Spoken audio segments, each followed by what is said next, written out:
already, so rather than like I normally do, start in the middle somewhere, you're actually starting in the highest highlight, so you've got to think about working back from there into the shadows. Excuse me.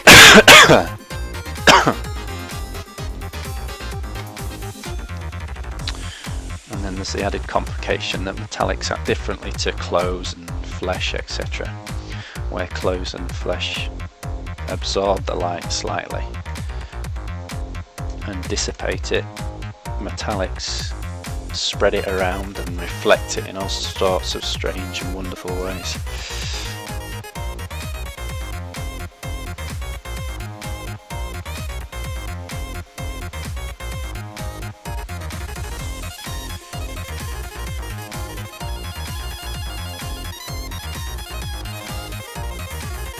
So I am using Vallejo's Model Air aluminum or aluminium for this. I found it to be one of the best silvers for its metallic content. And it's pretty thinned down already, but I have watered it down a little bit.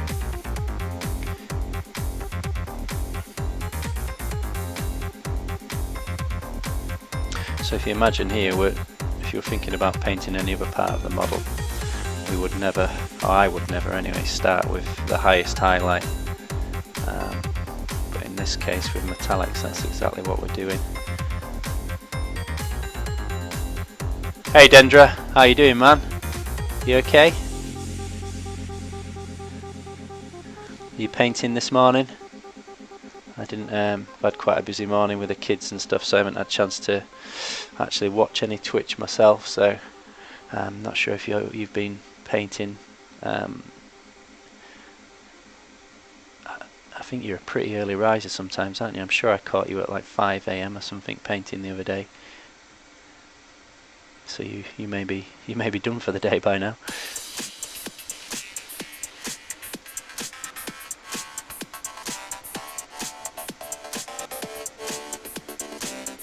How's that big Tyrannid coming along? I'm just going to take this off camera, I need a closer look. Just a little bit between his fingers that I don't think I could get to on camera. On evening shift. Morning Lee, how are you? Thanks for joining me again. How's those Guild Ball miniatures coming along?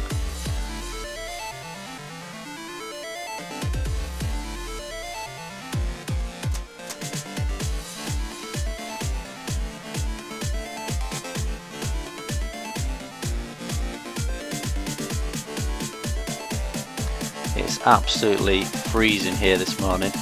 I might have to just periodically go visit the fire. I've got the fire going downstairs, and don't think it'd be sensible to leave it for several hours while I paint. I'll have to keep popping back.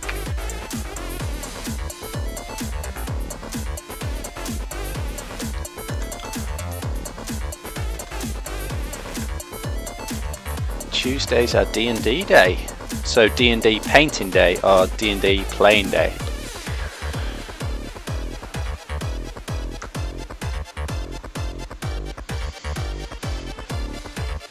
Ah, oh, boo. Lisa's work's getting in the way of models.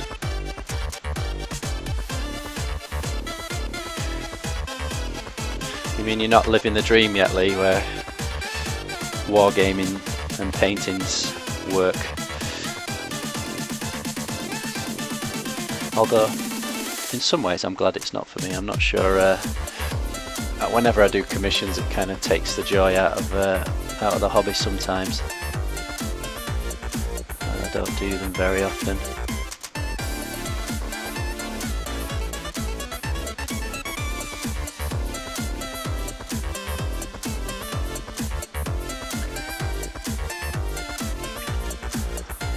Although this summer I may be, I'm not going to reveal much, I may be helping a certain wargaming company launch its Kickstarter and promote it this summer. It's not confirmed yet, but we will see, because most of my work is teaching, and I'll have most of the summer off, so it'd be cool to get involved with that.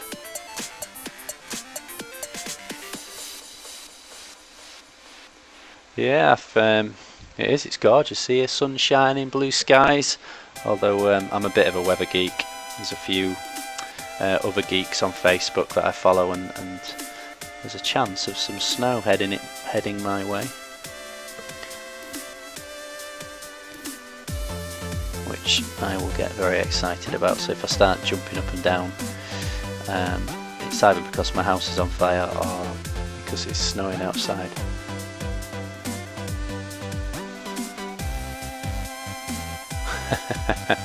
Turned into a pool of goo by falling ceiling trap. Ouch. So that's on Twitch. Playing D&D on Twitch. I will have to check that out. Ah, you've backed Troll Bridge. Good lad. Oh well, it is a really good game, is Ark-World. So I just need to have a closer look at this again.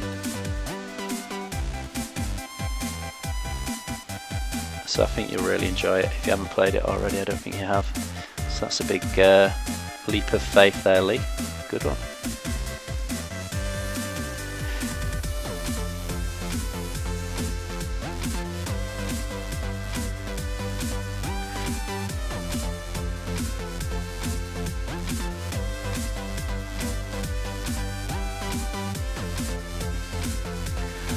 Well, I've seen this morning it's already nearly reached £5,000, so I think there's another stretch goal coming, although Alex hasn't unlocked the previous one. But a little birdie told me he was out celebrating last night, and deservedly so, I think.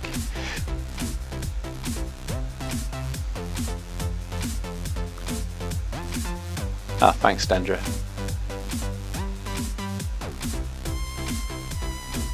Nice one, I will check that out.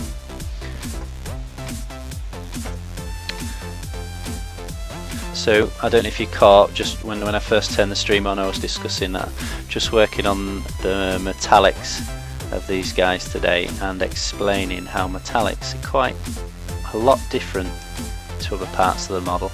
I pretty much approach all models or parts of the model the same, really, the same blending technique just about everywhere, but metallics, especially if you're using metallics, I'm not talking non-metallic metal here, because metallics are your highest highlight already, because everywhere else I tend to start with the middle colour and work backwards into the shades and then forwards to the highlights from that middle colour. But with metallics you're already starting at that highest highlight, so you just need to work slightly differently. You're working all the way back into the shades from that highest point.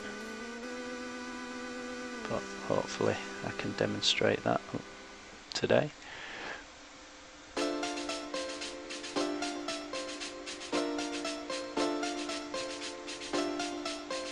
So did you manage to get an early bird, Lee, or did you miss out on all those? I think there was some there's a hare lurking somewhere. There was some there it is. There was some dedicated fans chomping at the bit to get. I think there was only 10 early birds available. Maybe don't admit online, because if you did get one, maybe some of the super fans will track you down.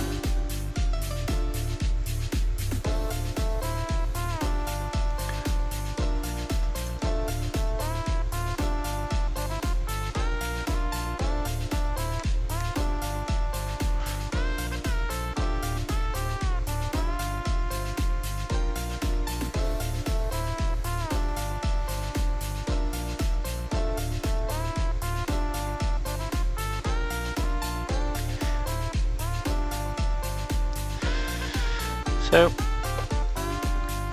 I don't always paint with metallics, sometimes I do non-metallic metal. There's a guy recently started painting on Twitch called Dirty Burger. You need to go check out his channel. His non-metallic metal is awesome. But metallics seem to have come back in fashion over the past few years.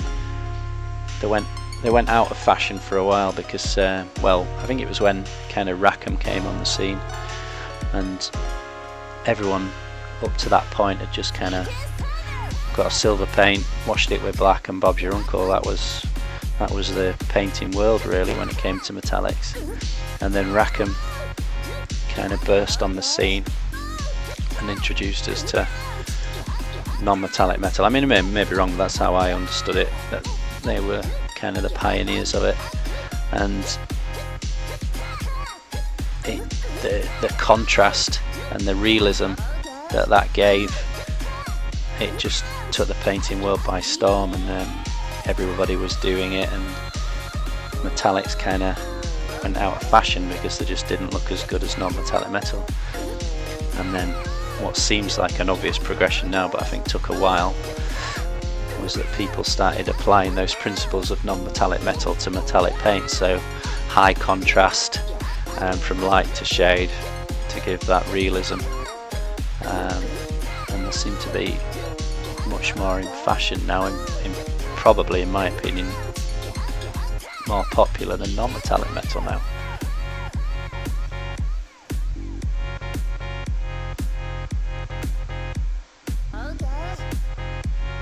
So Lee, you got the set without the box. Good one.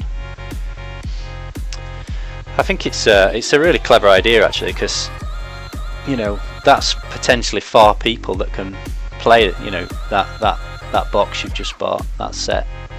So if you're introducing new people at your club or in your family or friends to the game,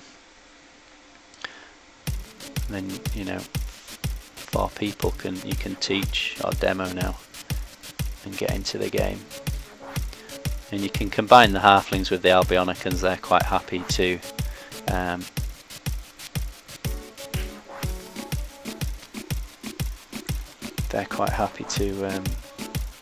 work together. And old Grog, the big trolleys, he'll work with the orcs, the bay orcs.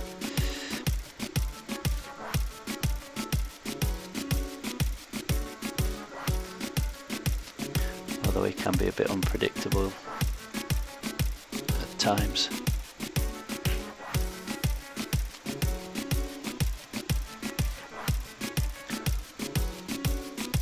Sorry, I keep forgetting to look at the screen to see if I'm in shot.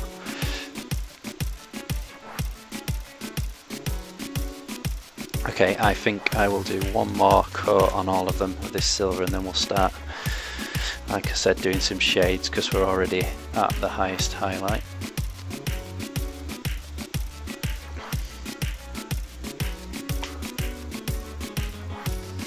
Lee, I can't do non-metallic metal and my metals suck. Well, not that I'm an expert, but hopefully this might help a little bit today. But yeah, go check out Dirty Burger, which sounds horrible, doesn't it, on Twitch. I think I heard talk of him being invited on. I was listening to Geitmeister's feed last night, and I think they were discussing him perhaps joining the Brushlickers, so either do a search, or if he may be on the Brushlickers by now.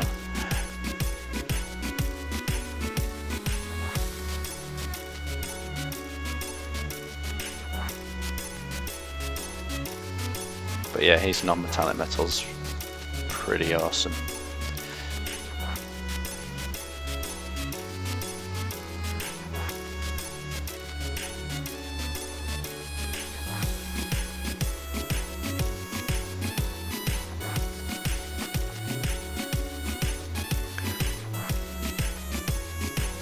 So Lee, I've started using on this session Vallejo Model Air aluminum, which is actually an airbrush air, but it's got, oh damn, I've got silver on the shaft of his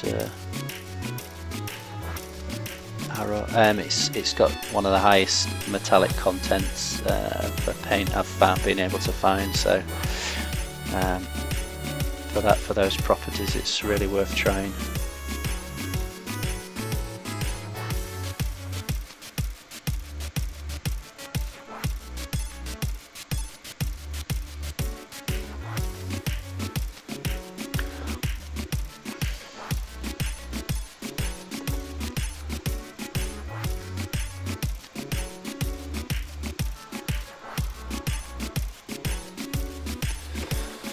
So I'm going to paint until maybe about 12:30 at the latest. I've got some work to do at 1:30, and there's a bit of a drive I need to do. So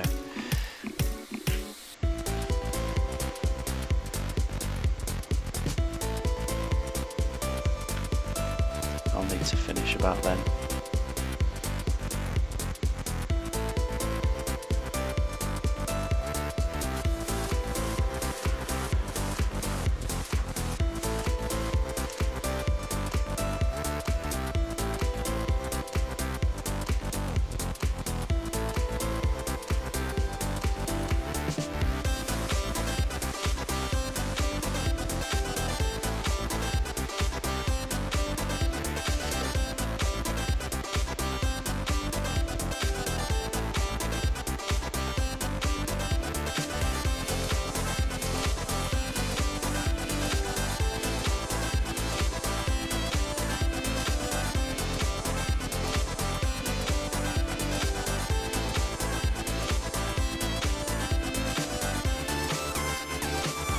Dendra, have you seen the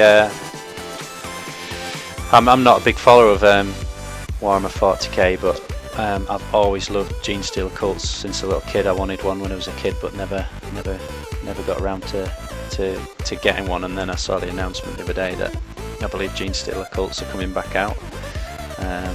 But I need to do a bit more research. I haven't kind of got my head around if I've got the feeling it's like a standalone box game or something, but I'm not entirely sure. So I've made a mistake with that little dagger. It mustn't have been dry. This is something to watch out for. The previous layer wasn't dry, and then I've tried to paint another layer over it, and it's chipped off a big piece underneath. So try and always wait for the previous layer to dry.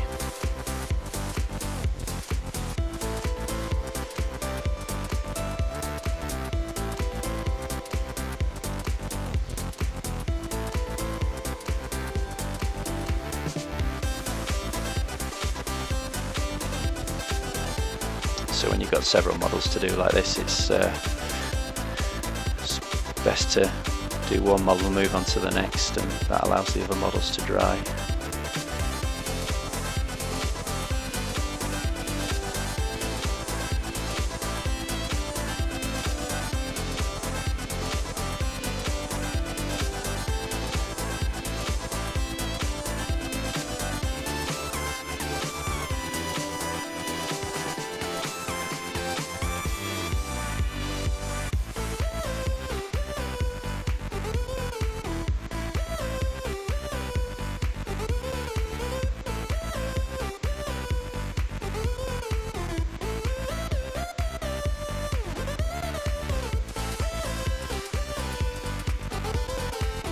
I was watching a Twitch channel a week or so ago, and I got chatting to this guy, and he mentioned he was painting up all these 40k models, I think it was, and he was saying, oh, they're for the shop.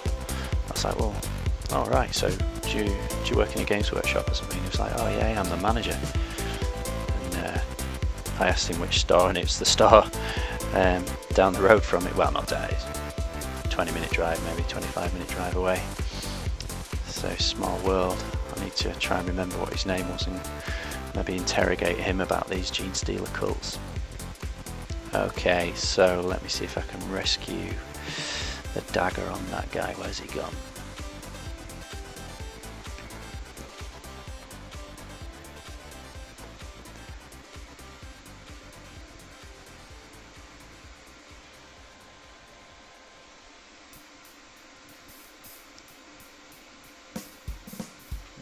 Might need another layer.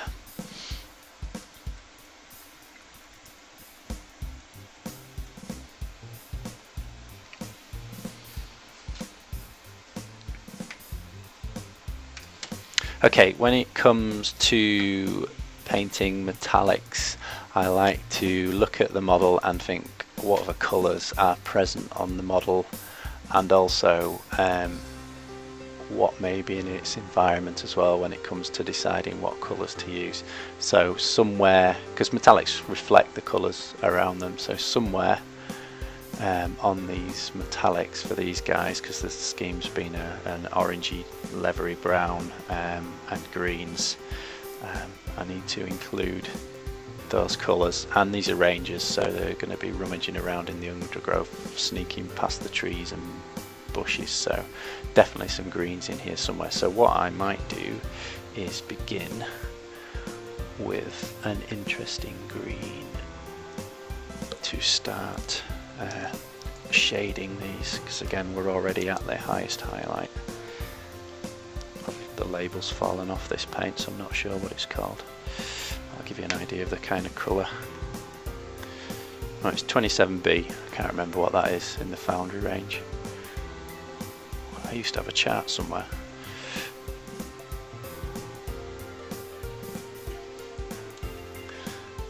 So nice and watered down, because we're going to be pushing and pulling this around and trying to build up the layers. I'll try and turn him upside down.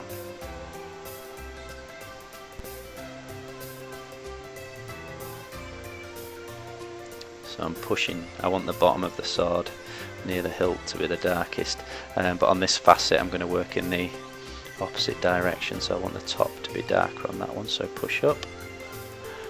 Oh, can't see that, let's get it back in shot. Well, I'll do it on the back because we need to let that dry now. So I'm going to have this facet of the sword dark going to the bottom, so I'm pushing down. Got a bit on the hilt, I just need to get rid of that. And then on this facet I'm going to have it in the opposite direction, so push up. And this one, push up as well.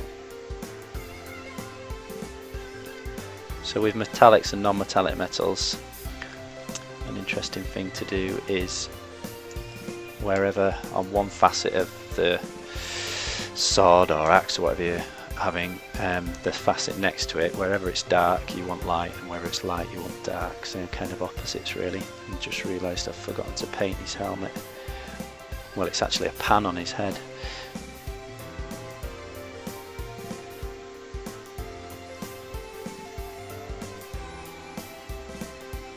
And having those dark and lights next to each other is what causes the extreme contrast that makes metallics seem to glow and shine.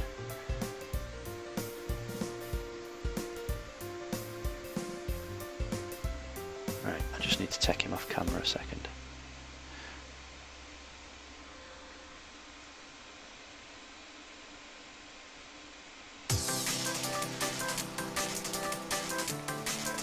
Okay.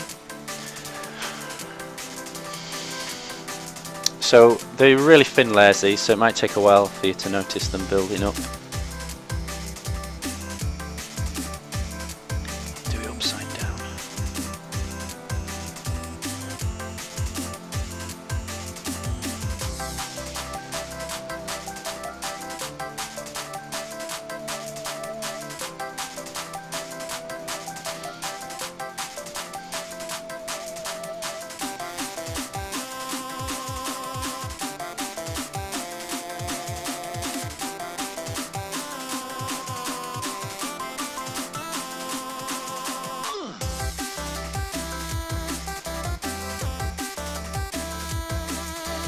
Back to his helmet, it won't be dry yet.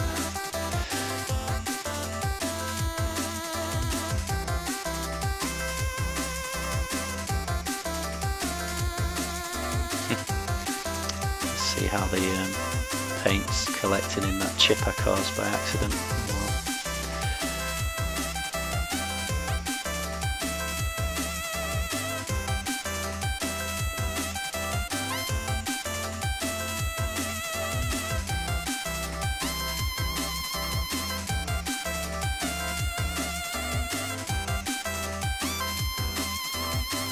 So this spear is interesting. So this top facet, I'm having the shadow that direction. So on this one, I'll have it in that direction. Use the second brush to help that blend.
So this sword's quite a good example.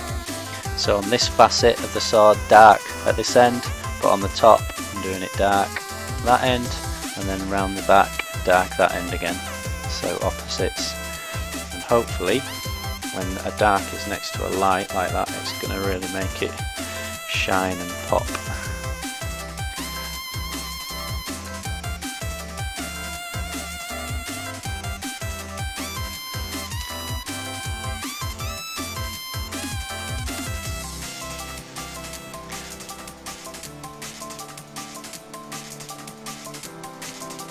So light up here, so I want it dark up here on this side.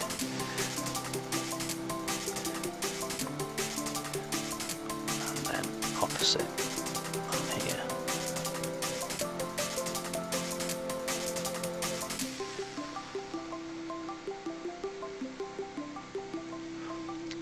That's pulled a little bit too much, so I'm just going to use the second brush to help blend it a little bit.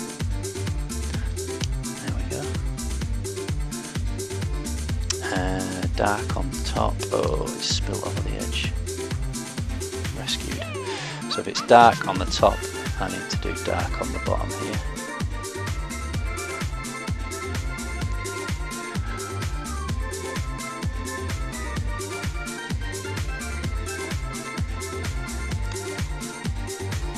Might be too late to second brush this now. I thought that side had blended okay just by pushing and pulling, but it hasn't, but I think I've got away with that. That's that one.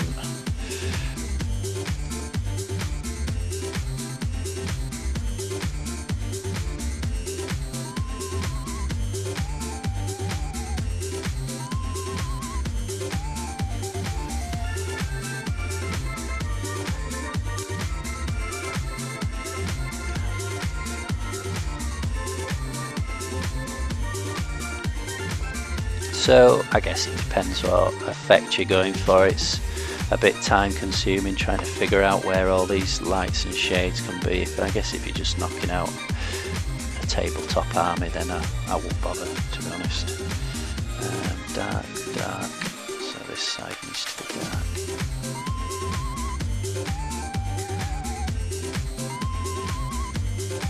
Because it is a bit of a headache sometimes. I think the effect's worth it, but yeah, a bit of a headache figuring it all out.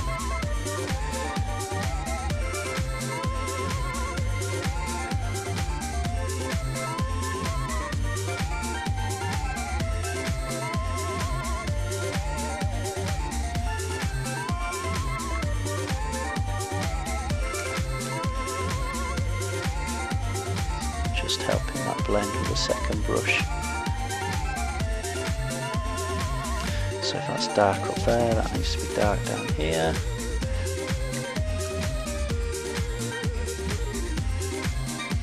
And if that's dark down there, that needs to be dark up here.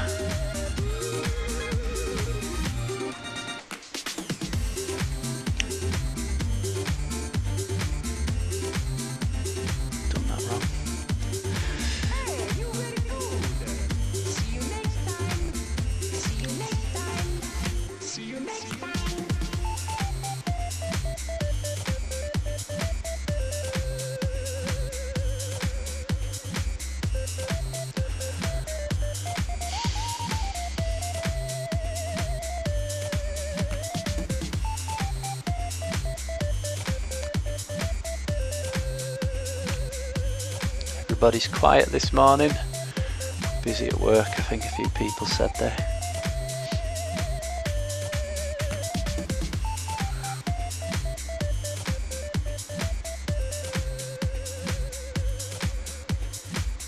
Wish I could watch Twitch at work, that'd be great.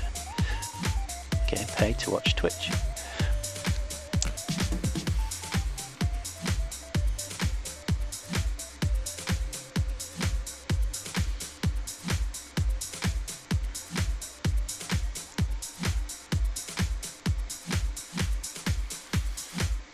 So what I'm going to do here, even though they are separate elements, I'm going to, on this little disc that's holding his plume in place, I'm going to have it dark at the bottom. And because that's dark next to the light here on the helmet, that hopefully will help each other shine a bit. So I'll leave that like that.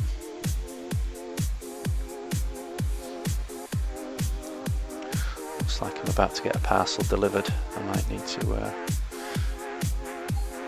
yeah, bear with me a second.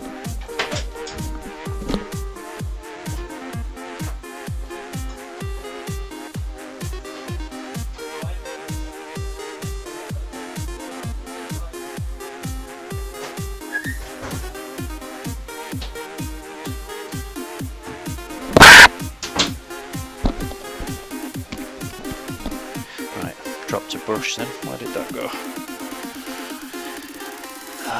There it is.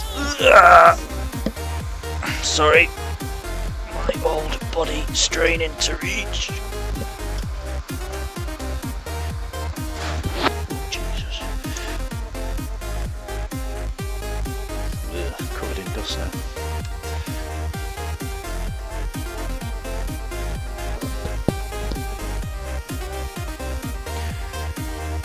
Right, so I'm just going to darken this down a little bit and then do another pass. Let's find it something darker.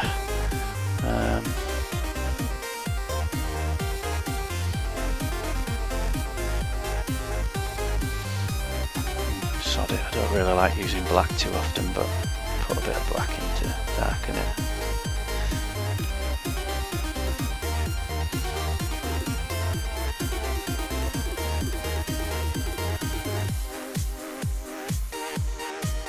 If you're not following him already, there's a painter on here called Hysteria Yard, and his choice of colours is there's lots to be learned from him. I think the different colours that he chooses in all areas of his model. He seems to have his colour theory absolutely spot on. He's been working on a giant from the game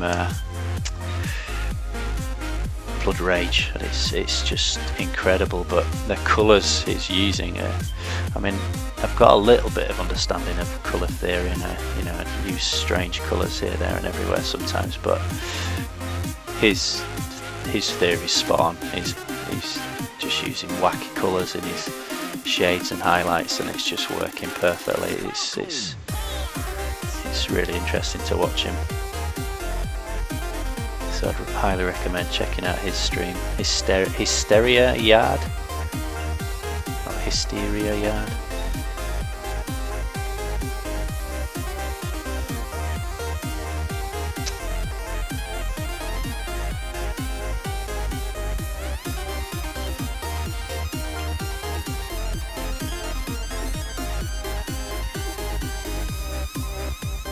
he was trying to explain to me the other day why he completely.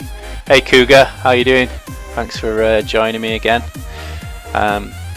Doing some metallics on all these halflings today. But I was just talking about using different colours and understanding light colour theory. I was talking about a stream on Twitch called Hysteria Yard. That guy on there he's got his colour theory absolutely nailed down. He's using all sorts of wacky and strange colours in their shades and highlights and when he's mixing his colours, but it absolutely works a treat. I think we've all got something to learn from that guy. But yeah, the other day he was trying to explain to me why he was using green as his primer, and I think that the language barrier got in the way a bit. I didn't quite understand, but I need to give it a go.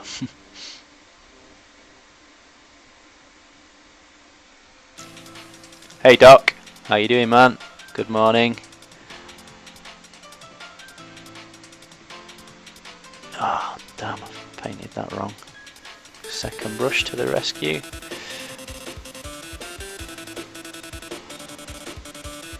Just turn this guy upside down.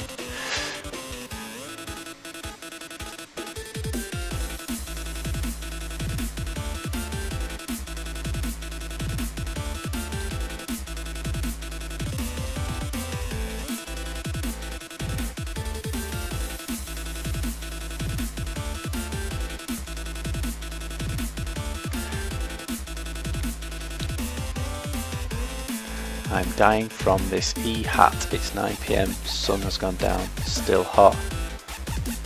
Stroof. I will try Cougar. Let me see if I can find him.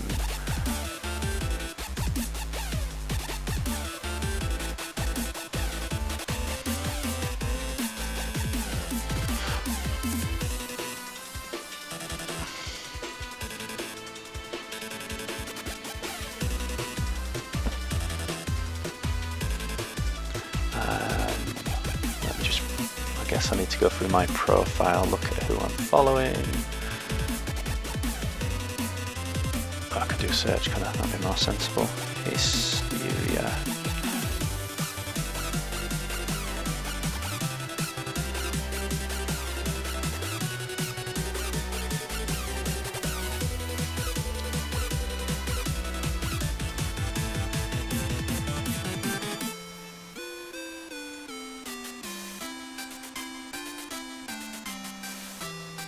He's not currently online. That's good, because you'd all go leave me and watch his amazing painting instead.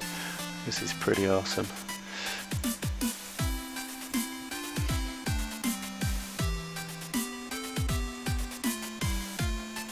Yep, go follow that guy, and then I would really recommend, so follow him for his wacky colour theory, and if we can, I think as a community, if we can learn from him, we're going to seriously improve. And then let me just link you up with another guy, Dirty Burger I think he's called, which I did to think where he got that name from. Dirty Burger 88.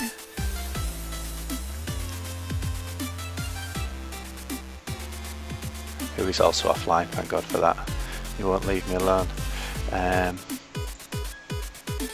Because he is an excellent painter too, and his non-metallic metal is absolutely brilliant. So yeah, that's Dirty Burger there as well. Go check out his non-metallic metal.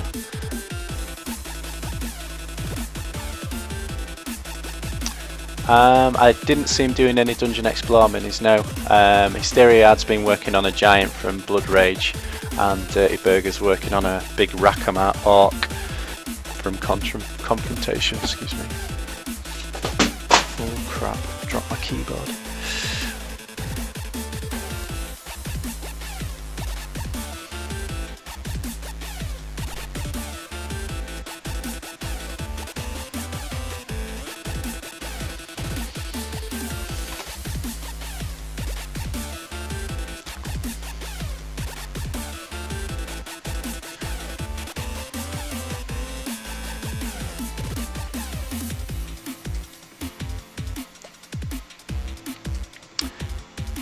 Right, I was just saying earlier it's absolutely freezing in my house today, so I've built a fire downstairs, so I need to go check that in a minute because the house could be burning down for all I know.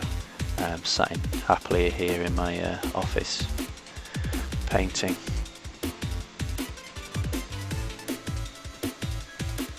I'd like to think I could trust my dog to raise the alarm, but he I don't think he's that clever, unfortunately. I once did get rescued by dogs. This is a crazy story and you're probably not going to believe it, but I was once at a house party, fell asleep in front of a fire in my sleeping bag and woke up to 2 dogs licking me on the face. I was trying to tell them to sod off really and leave me alone to sleep, and they persisted and persisted, and my feet had fallen onto the electric fire and the bottom of the sleeping bag was on fire and the dogs woke me up. How awesome is that? This was years ago. God knows what would have happened to me.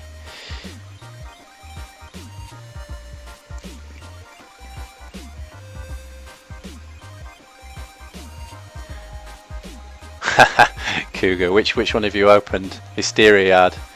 Yeah, he's wow. So is Dirty Burger. Dr. Croc, beautiful, fun. Oh wow.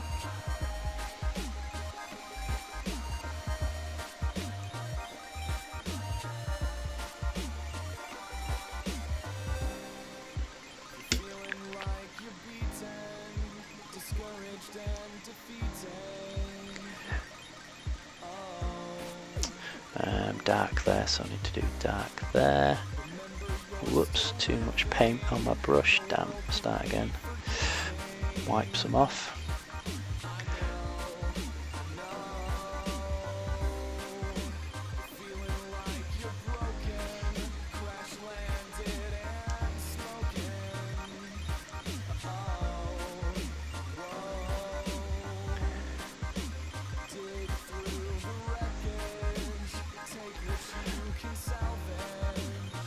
My cat saved my dad once by hissing at his head while he was on the lounge. It took him a moment to realise the cat was hissing at a giant white-tailed spider on the lounge. Whoa!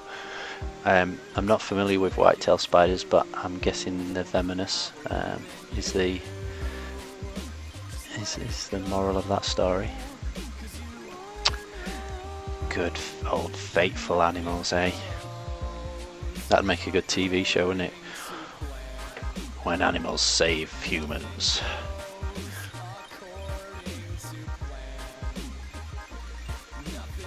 I showed my little boy a video yesterday of a crab in somebody's house.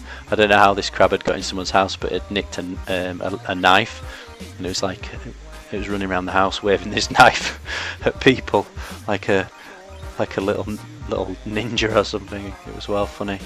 So my little boy was cracking himself up. And then the next video that popped up on YouTube, we had to rapidly turn off because he's only 4, and it was this poor seal being attacked by a giant octopus. It was horrible.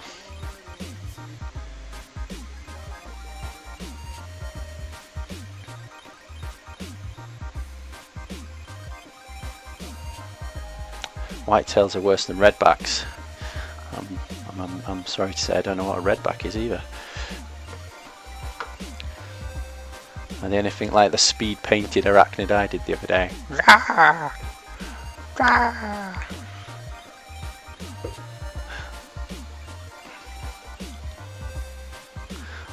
Yeah, there was a brush lickers on Twitch here. There's a group called the Brush Lickers, and we were set a challenge by Ace Paints to paint a model in 20 minutes, and I decided to do the Arcworld arachnid using my airbrush, but my fatal mistake was failing to clean my airbrush after priming it, so it blocked partway through the challenge.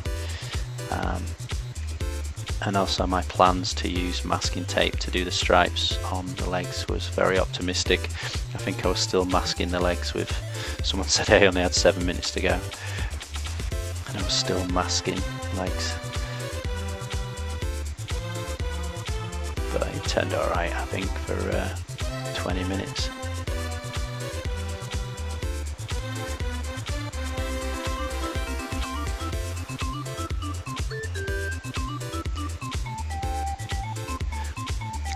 So have you done the challenge, Croc? I can't remember.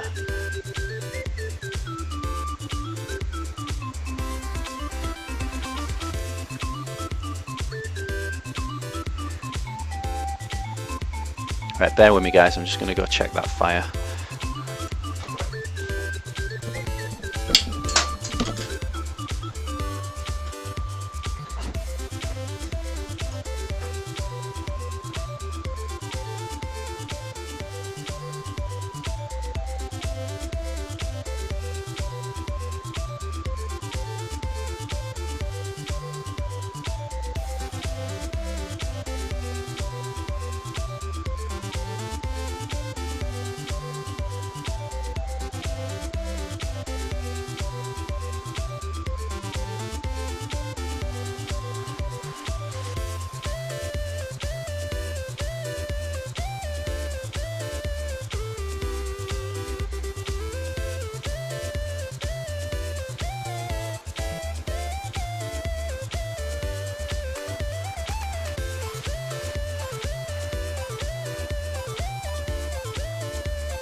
Okay, I'm back.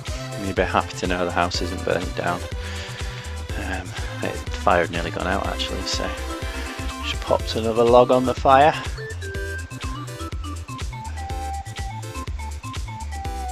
So gradually, oh damn, I used my second brush to paint with them. Gradually building up the shades on these metallics. I'm using a green at the moment. It won't all be green, but I'm just trying to reflect in the metallics that, you know, perhaps the green in their clothing or the green from their surroundings. These are rangers, halfling rangers, so they're going to be spending the majority of their time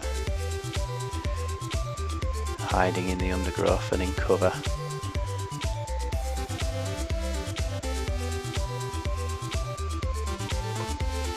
Should really do a giveaway reminder if there's anyone new that doesn't know this month, to say a big thank you to all my followers and all the regulars and, well, even new people that join, but just say thank you to the warm welcome I've had on Twitch. I've only been on 2 weeks and I think I'm getting close to, I was 83 followers, so been getting lots of support. So I'm giving away this limited edition boiler that I painted for the game Guild Ball. So I'm going to pick a follower at random at the end of the month and get that in the post to them to say thank you to everybody.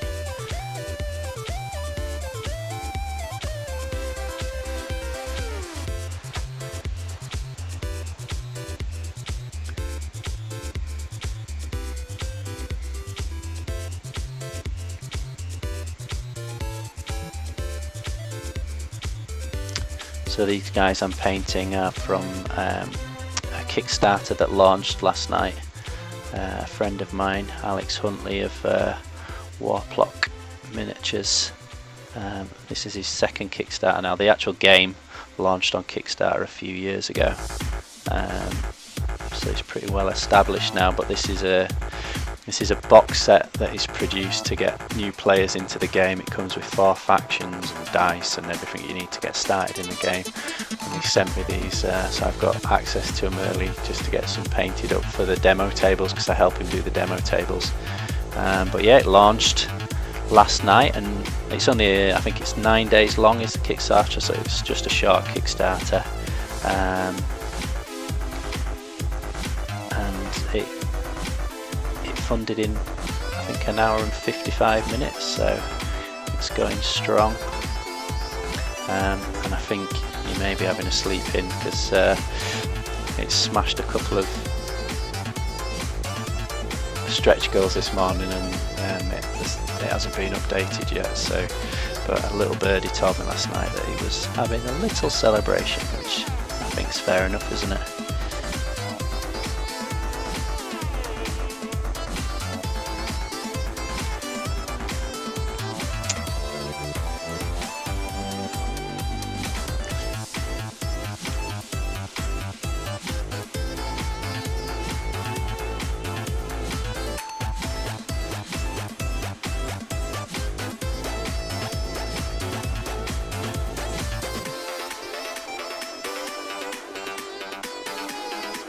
Oh, thanks for that. I'll leave that window open so I can have a look. I'll have a look later. Thanks, Croc.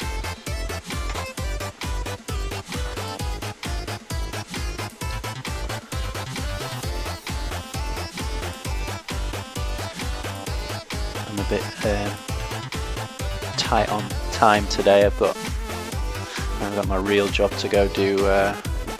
Got an appointment at 1:30 that I need to get to, but it's going to be about 45-minute drive, so I need to be wrapping things up maybe 12:30 at the latest, and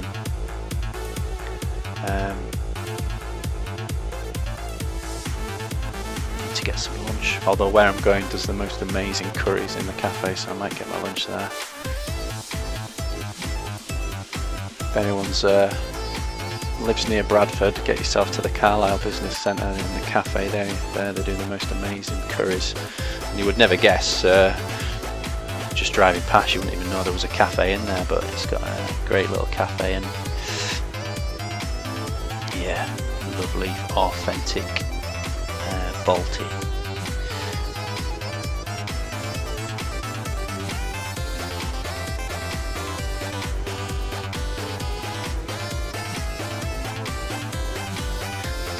I've got to go there every 2 weeks, so I have a curry while I'm there. In fact, I had an Asian breakfast there the other week, which I've never had before, and it was on the menu every time I've gone. I thought, next time I'm here in the morning, I'm going to try it. And it was a spicy dal, so I would never normally eat anything so spicy in the morning. It was spicy dal and 2 parathas, which are like a chapati really, but I think they've got butter folded into them before they make them, so probably not the best thing for you if you worry about fat, but nice treat.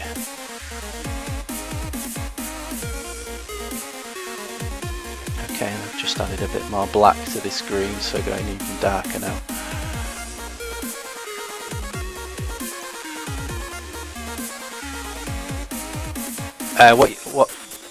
What tables are you building for Salute, Lee? What's the theme?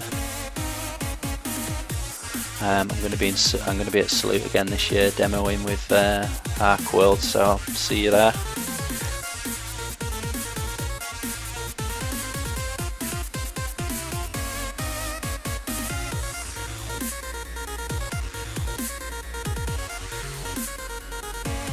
Oh, Lee, I'm desperately after Dark Carnival for Malifaux. Have you any idea when it's coming out, or seen anywhere that's I can get my grubby little painting hands on it? Because I think that crew is right up my painting style. I'd love to. I think the leader of them reminds me very much of that Jack the Plucker model I did. If you have a look at my Cool Mini on that page, I'd like to do something very similar for that model.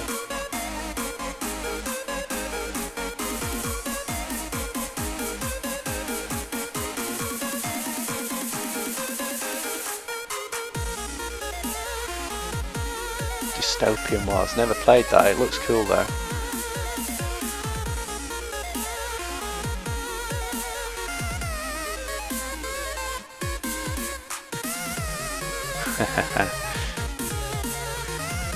Fat is bad. Fat is bad, okay.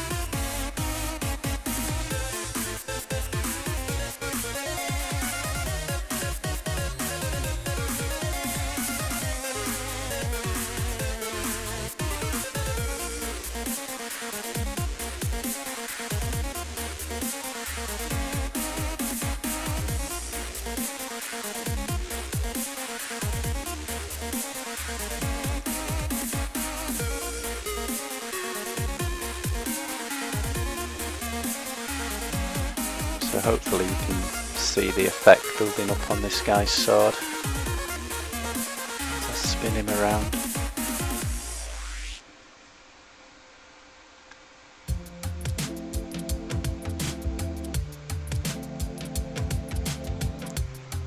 Let's have a look at this link Croc sent me. Whoa! Look at that! You built that, or that's what's inspiring you to do yours? Goodness me. The game could be crap to play, but to play on that, I'm sure, makes it awesome.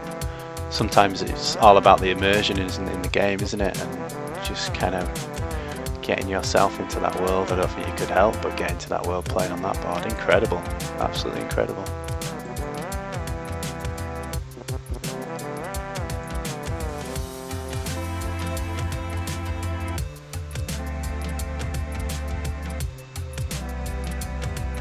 Ah, really?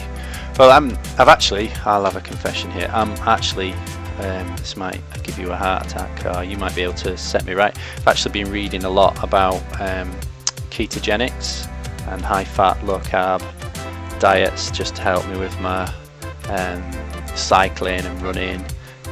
So utilising fat for energy rather than carbohydrates.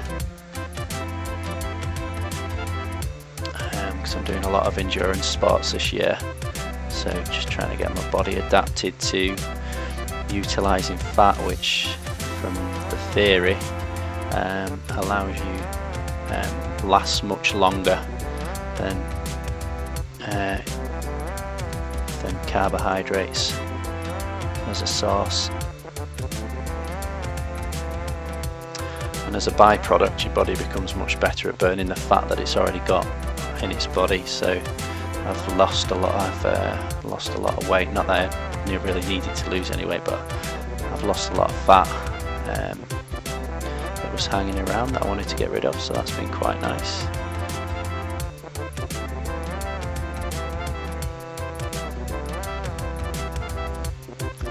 Oops, sorry, not in shot, but I hope you can see, just by adding, like using this axe head as an example, just by adding this shadow makes the whole thing shine even more. And I haven't changed the highlight, it's just the presence of the shadow has made it shine.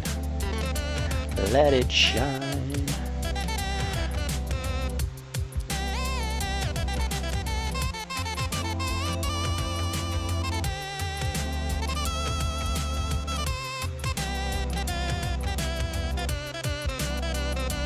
Exploding dice mechanic.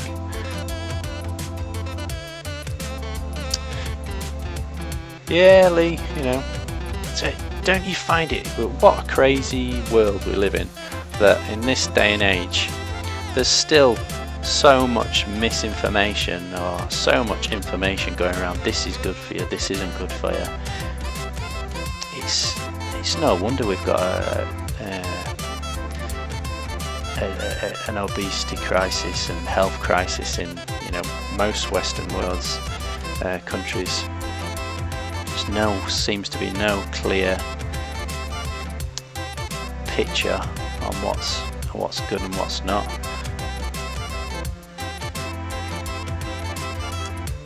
I'd highly recommend a documentary called Serial Killers, but cereal as in the breakfast cereal. And that's a really interesting documentary about carbohydrates and fat, and the kind of bad rep that fat's got, and it seems to have stemmed from just one piece of research. I think it was in the 60s.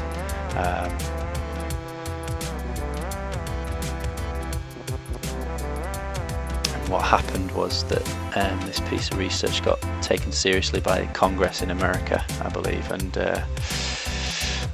food manufacturers were forced to remove fat from products. And I mean, this scene in the documentary, you know, kind of sticks in my head. This scientist saying, you know, and if you remove fat from food, it tastes like cardboard. So what the food industry did instead was start packing in everything full of sugar, and that's where they think that this kind of obesity problems have started to stem from. and the body's insulin spikes with all these carbs and sugars and starts to store everything as fat, supposedly. But like I say, that's only one interpretation, isn't it? And that's the problem, I think. There's so many, what do you call them, paradigms? You know, so many different rule sets.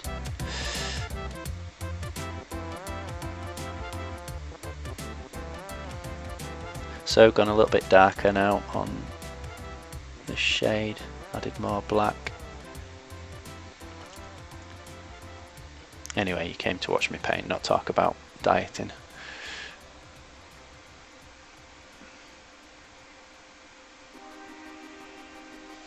Good for you, Croc, if that's what works for you, man.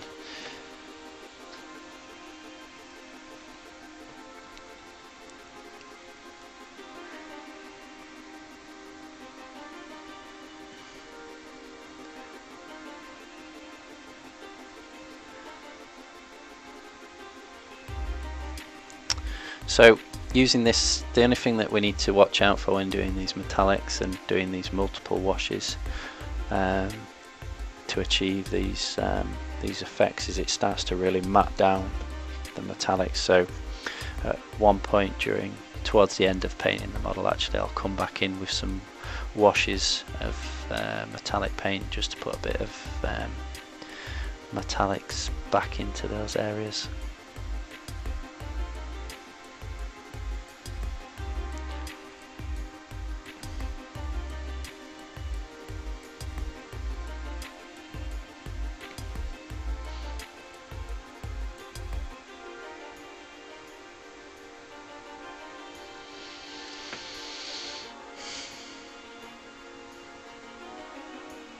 Ah, Gate Mice, thanks for the host. How's it going, man?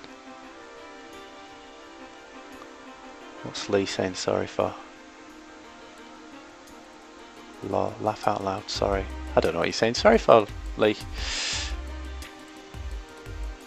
Did you fart? You do realise we can't hear you.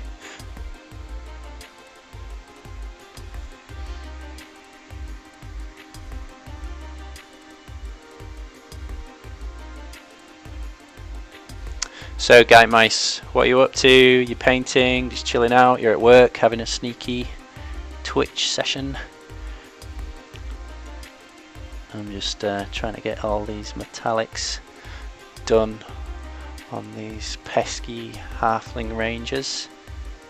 Thanks for letting me plug my friend's Kickstarter last night on your stream. That was really cool of you. It's doing really well. It smashed its funding requirement within the first hour and 55 minutes, I think. So, and last time I checked, it had already broken, I think, its third stretch goal. So it's doing well.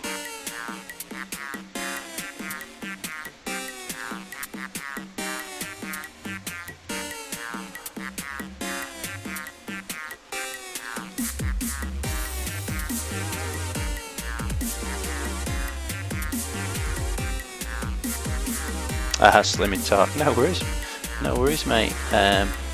You know, if we just stuck to painting on here, I think I'd quickly. Well, although I've got a lot to say about painting, I think things would quickly get boring. So I'm quite happy to talk about anything really. And it's a personal interest of mine is health and fitness. Do a lot of triathlons and stuff like that, so I've certainly read a lot about these subjects as well. And I guess that's what I was trying to say. That's the frustrating thing. There's so much information out there. It's hard to know what best to do, no matter what kind of nutrition you look into. Someone tells you that it's bad, and someone tells you it's the most amazing thing. If you can get away with it, then like Doc Croc does, just chill and do what you like.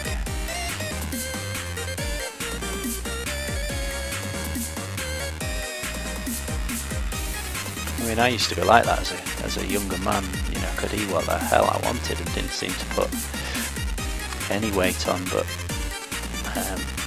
as I've grown older, I can't get away with that anymore.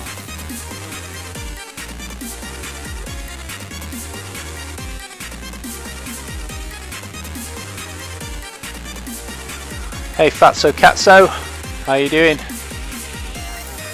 What are you up to this morning? It is still morning, isn't it? Yeah. I'm just trying to get all the metallics done on these halflings. I was just saying earlier, it's quite a different process painting metallics because you're already starting with your highest highlight, so you're having to work backwards into the shades. I've been using a bit of green to try and get these metallics shaded up. I like to use some colours that are already present on the model, as if the metallics are reflecting those. Or I like to think, well, what's in the environment around these characters, and these are halfling rangers, so they're sneaking through the undergrowth. So there's going to be. So I've been using lots of greens.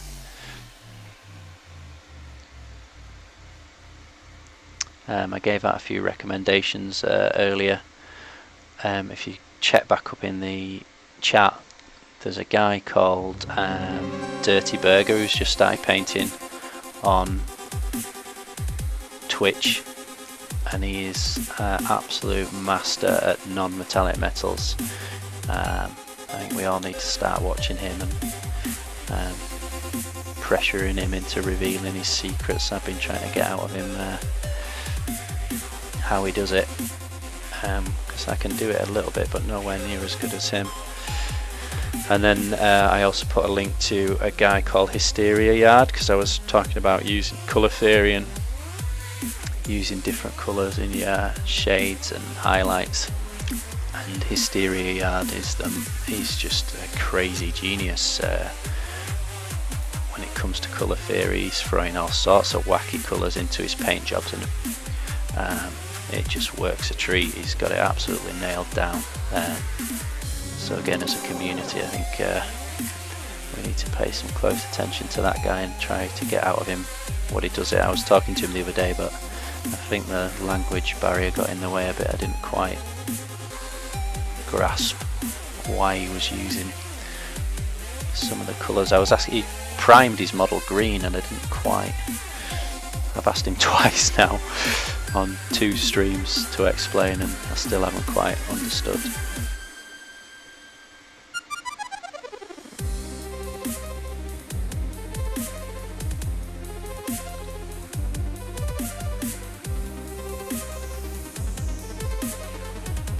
Thanks Doc Crop for repeating those links.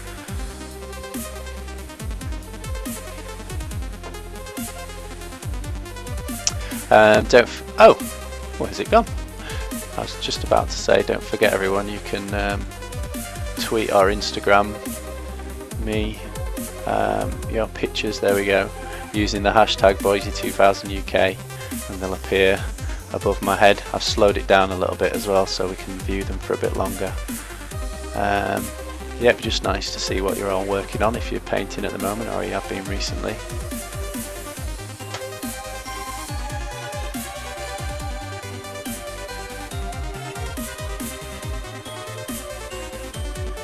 So I think it's gradually starting to work on these guys. If I spin this sword around, it's quite a complicated sword. There's like 3 facets to each side of the sword, so 6 facets to this sword that I need to work on. But I think it's beginning to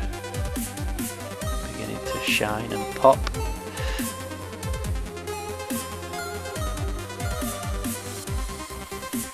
I was just saying I need to finish somewhere between 12 and 12:30 today. I've got some real work to go do. I wish this was my real work, but it's not. And it's also absolutely freezing here where I live, so I've got a fire burning downstairs, so I need to go check that every so often. Make sure my house isn't burning down.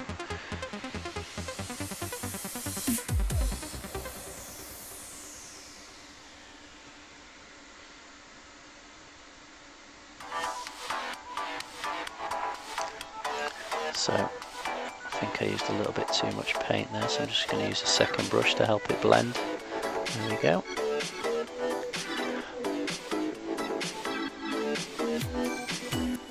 Just move the camera up a little bit, it's a bit too close to the top of the screen. There we go.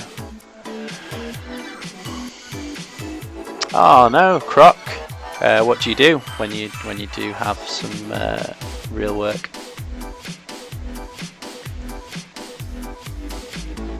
You've been made redundant or something. You're in Australia, aren't you? I don't know. I think this global financial crisis has hit most places around the world. Obviously, we don't get Australian news here, so I don't know how you guys are doing over there. But I'm surprised. I suppose you're in the same boat as all of us. Right, I think one more stage darker, and then I'm going to just do some thin washes of some other colours into these. I think I need to do something a bit similar to the leather, do some of those washes into the metallics.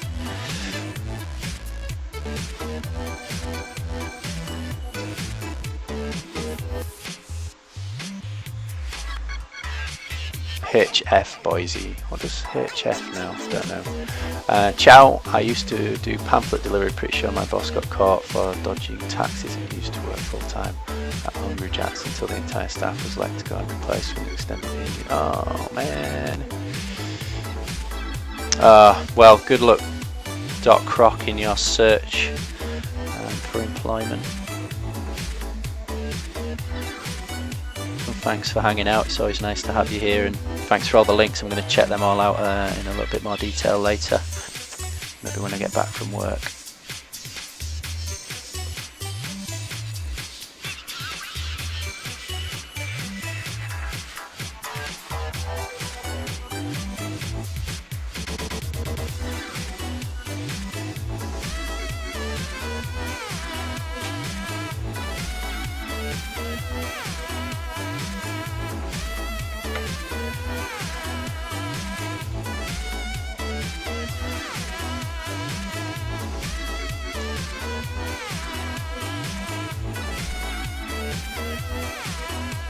So I've been thinking about what to paint next after I've done all these Arcworld miniatures.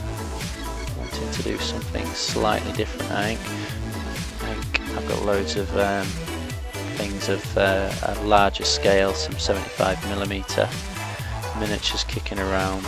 I've even got a massive Maschinenkrieger. I've got two Maschinenkrieger robots and their pilots that I need to paint up. I've got a character from one of Neil Gaiman's books. There's a 75mm model to paint. I can't remember what he's called though, but he's by the same guys who did the Jack in the Plucker that I painted. Have a look on my Cool Mini or Not page, or when I'm offline, that's the picture that's on my front cover. It's one of my miniatures I'm most proud of. But yeah, they did another character by Neil Gaiman that I've got that to paint up. So yeah, I'm thinking something a little bit bigger as my next project, but I think I will do something like Geitmice did and put up a voting page so you guys can help me decide. And I was saying, you know, that I think that was a really clever idea of Geitmice, because kind of think it might, if you guys choose, it might force me to do something a little bit different, perhaps than that I'm in the mood for, or they challenge me to do a miniature I've been avoiding.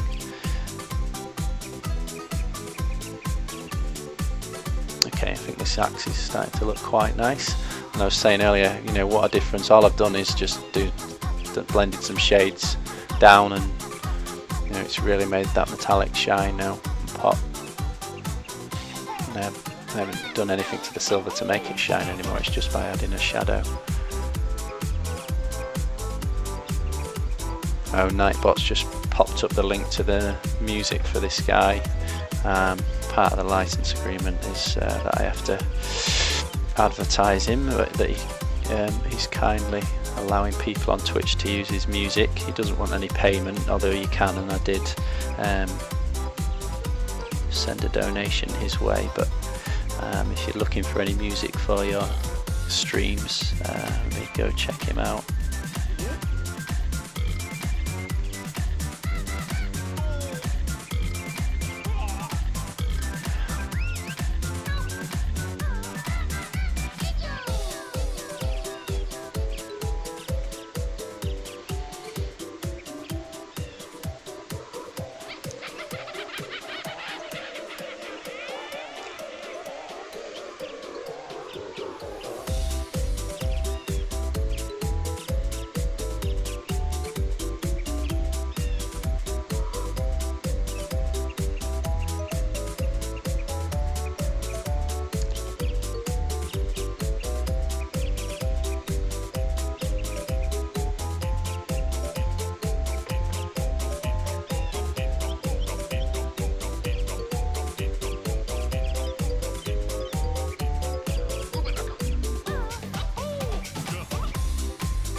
Forgot about his shoulder pad. I've been shading everywhere else and forgotten about his shoulder pad. Bloody hell.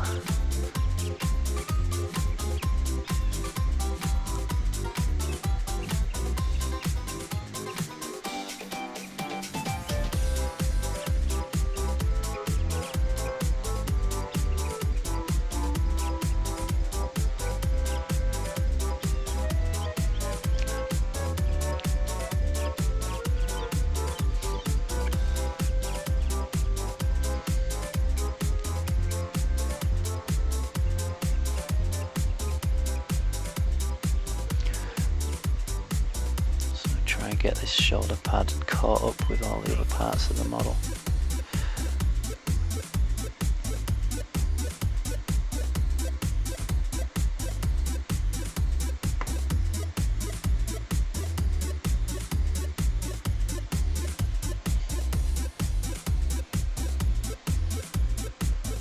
Sorry, out of shot.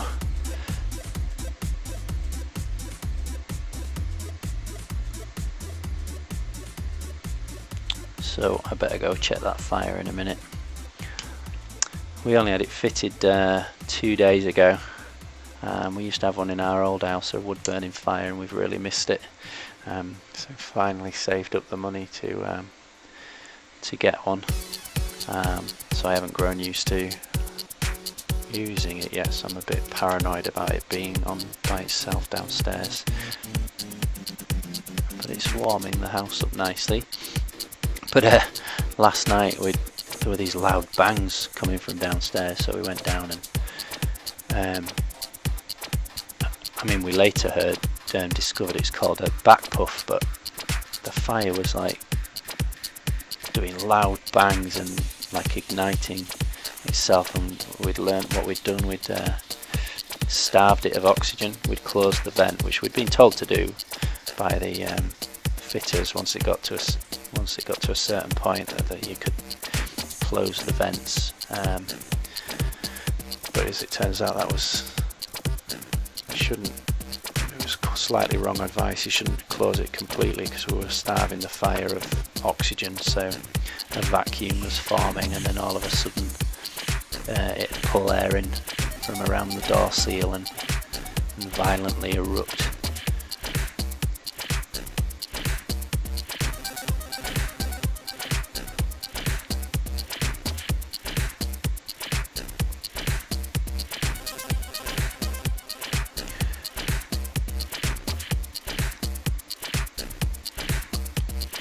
In fact, I don't know if anyone's interested, but I put it on YouTube last night just as an unlisted link to show the stove fitters, because we panicked and we're like, oh, we better send them a video of what it's doing because we don't have a clue. But I regretted sending it to them afterwards, actually, because with 2 minutes of Google foo, I discovered that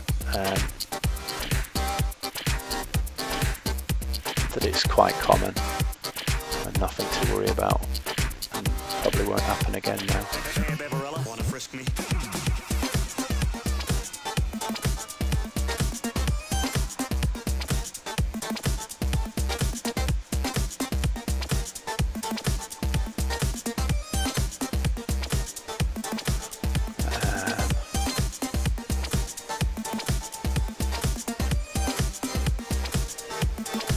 Yeah, check this out. I must jump about a foot in the air when it first happens on camera.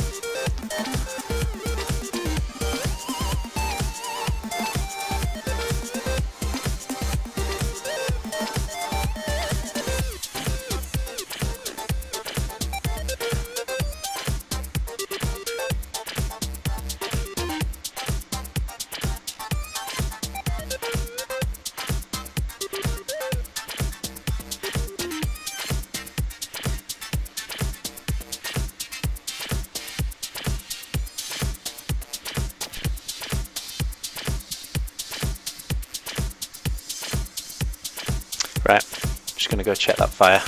Have a watch of that video while I'm gone. To the flag of the United States of America, and to the Republican for which in my hand with puberty and nacho for all. Public.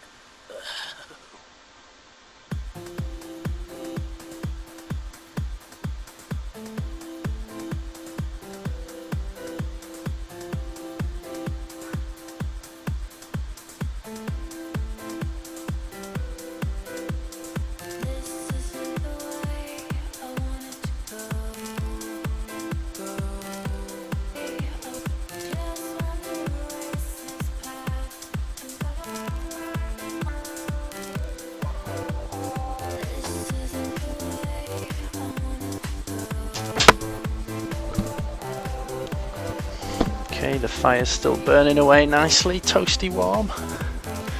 Okay, I think apart from the halfling's shoulder pad, I think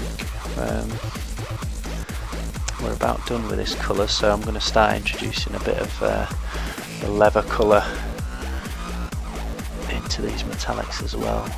And I think that colour will double as, you know, maybe reflecting some soil or mud from the ground, or their flesh tones.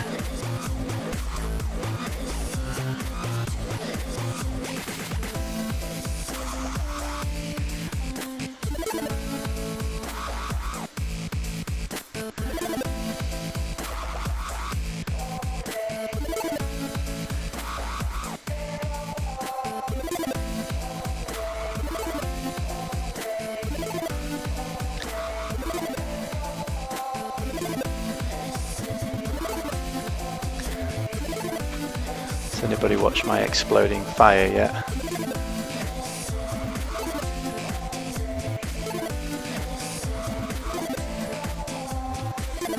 Oh bloody hell, there's a shoulder pad on the other side that I didn't notice.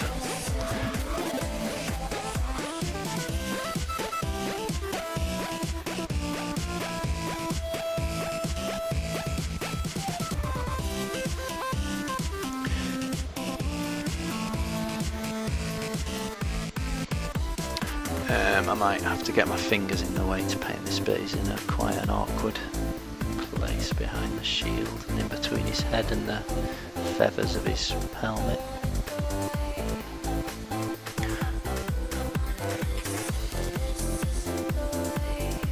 I'm just going to take it off camera for a second to get in right in there.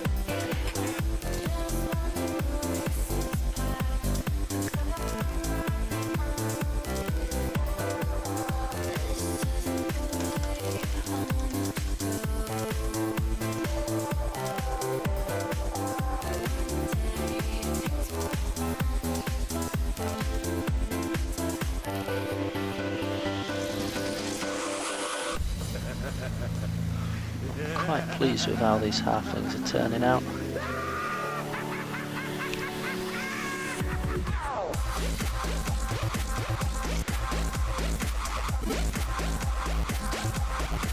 So I was explaining earlier that metallics paints seem to go out of fashion for a while, but they're certainly coming back in now, and I think they've become more popular because people have started applying the principles of non-metallic metal to using metallic paints, often called metallic non-metallic metal, or MNMM. Yeah, MNMM. Because what was missing before was that contrast from light to dark that non-metallic metal opened up for us. And that's what I'm trying to achieve today, quite a stark difference between up here and down here, because metal does in real life behave differently to other materials. It reflects the light and spreads it around in weird and wonderful ways. All you've got to do is look at a chrome object and the strange things that does to light when you look at it.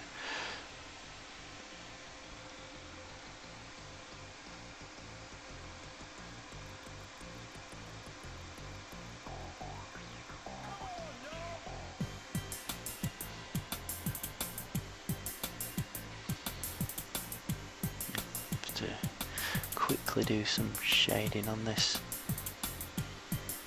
shoulder pad I missed, and forgive me for getting my fingers in the way, but it's in a really difficult to reach area.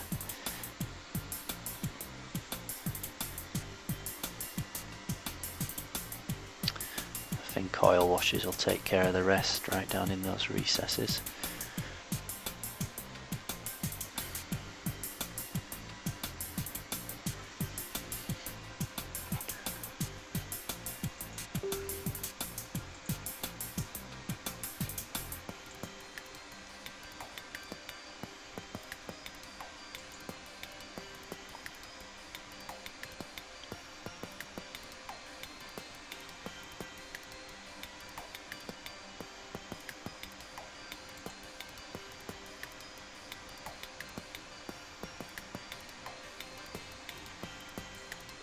Let's see how the Arcwell Kickstarter's doing. It's doing well.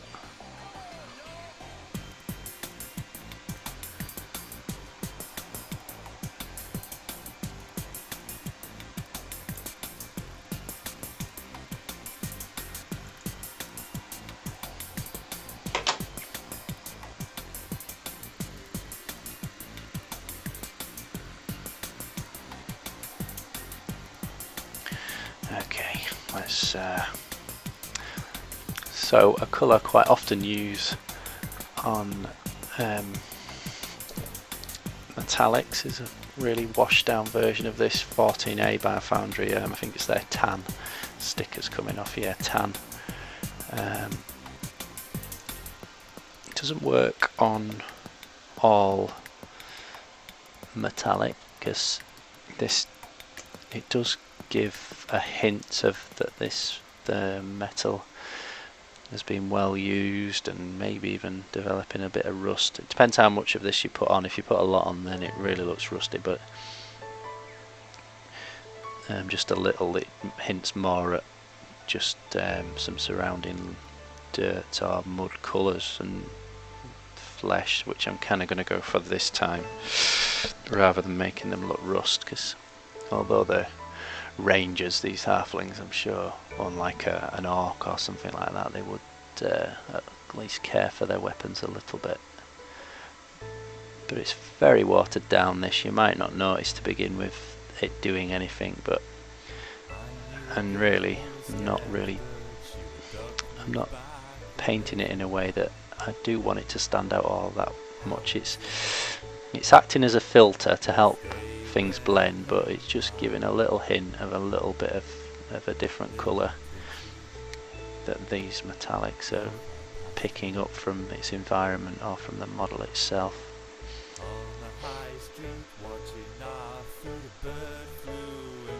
Hey Painter, how you doing? Thanks for joining me.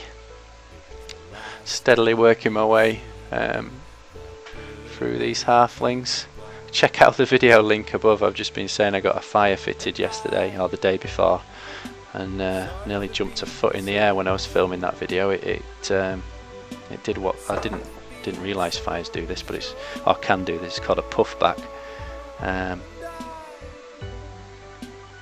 So yeah, I quickly made that video yesterday to send off to the fitters who fit the fire for me, to say, you know, what on earth's going wrong? You've done something wrong. But I was embarrassed because I quickly, after sending that video, did a little bit of Google foo and discovered that about puffbacks, and it was kind of my own fault for starving the fire of oxygen.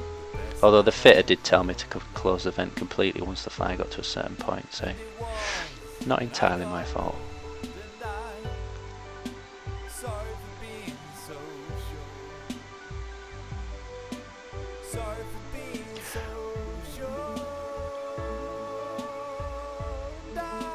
I am well. The date is going to sleep over and got her cat with her. The cat and dogs do kind of work together. That's good. Normally arch enemies, cats and dogs.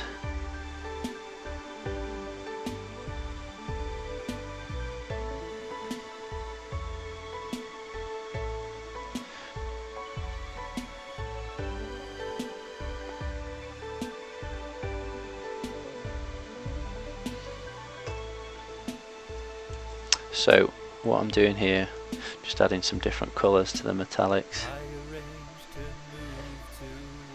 Give a hint of the environment around them, or some of the clothing, or even their own the flesh of the halflings that are reflecting into the metallics. This colour does run the risk of making it look a bit rusty, so I don't want to add too much. I just want it to be a subtle effect.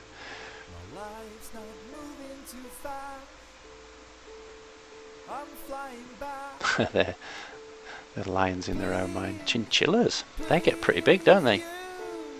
My housemate when I was at university had some dagos. They were pretty cool. Dagos.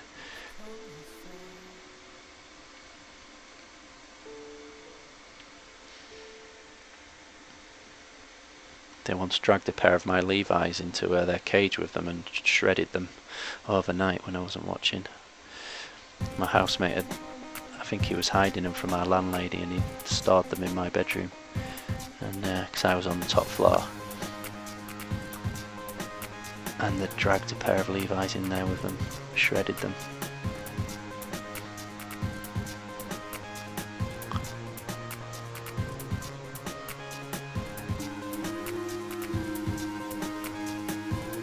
Oh, chihuahuas, sorry. Haha. I can't read.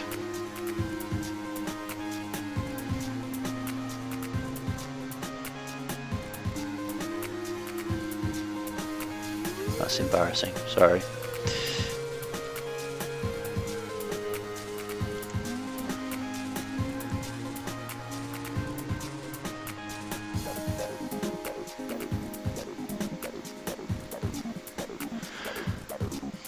So I'm painting, I need to finish probably around somewhere between 12:15 and 12:30. I think if I finish at 12:15 it gives me some time to get something to eat before I go set off to work, because I'm starving. I was going to get a curry at the cafe when I get to work because they do great curries, but I don't think I can wait that long. I'm really hungry.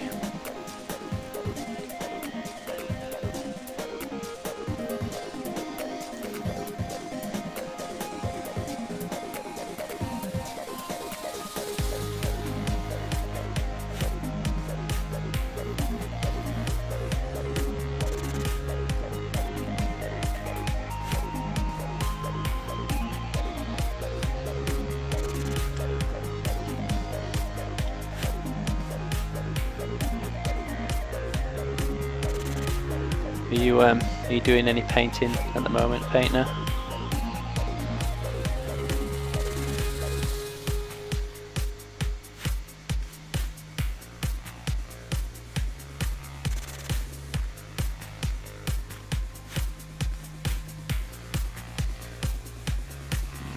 Bit of a tide mark on that there. too late, I think. I'll have to get rid of that with some silver later.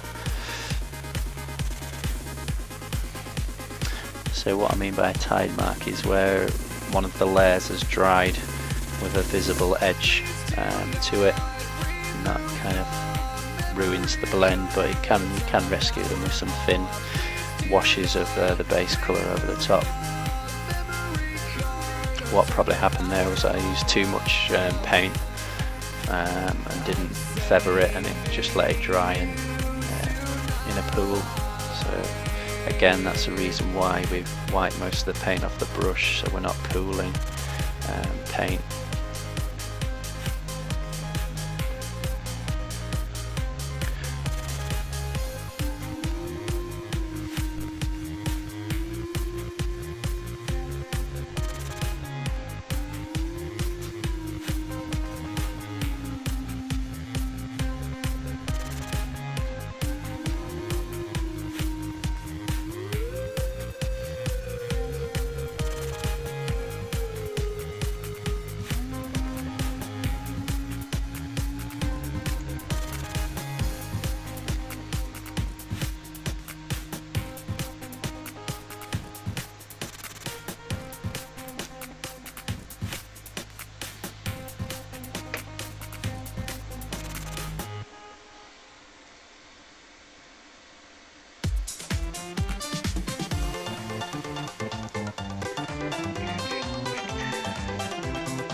Quite pleased with how these metallics are shaping up.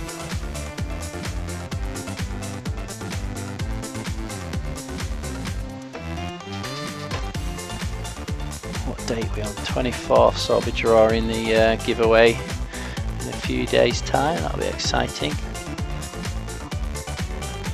See who's won. I'll also be drawing from those that have kindly sent me some donations, see who's won the private consultation as well. As I've mentioned before, donations really help, but are not necessary.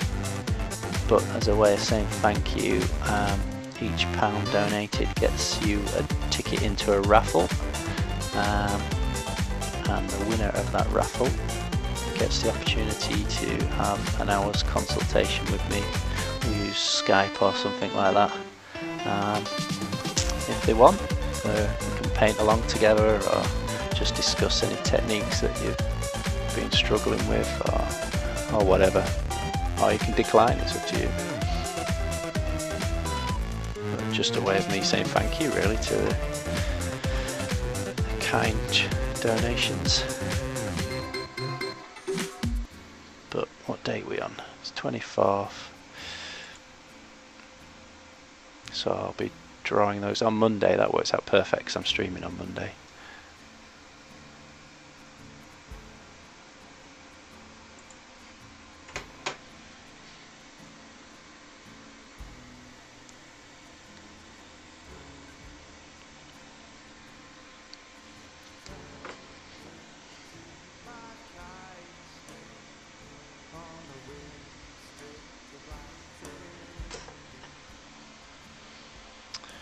Now, do I be a smart ass and try and add a little bit of blue? I don't know. Definitely want to try it on this guy's pan that's on his head. Reflect a bit of the sky maybe. See what it's like. Might not work. But first of all, just want to make the blacks a little bit darker.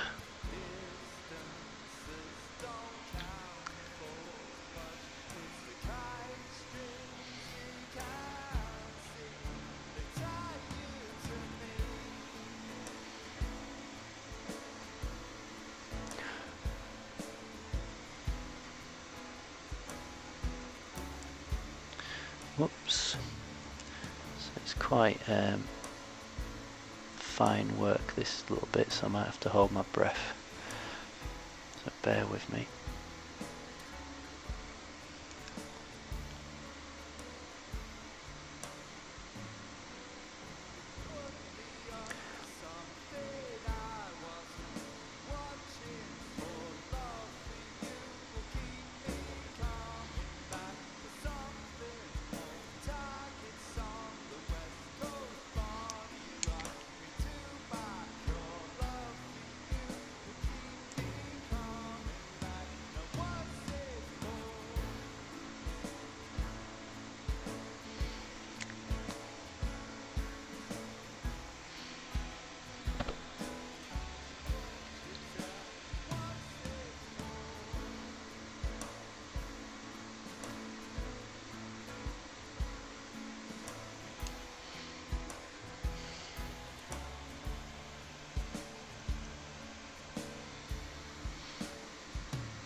Come on, music, where have you stopped?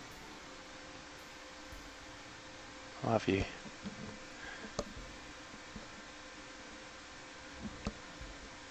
Just a quieter one.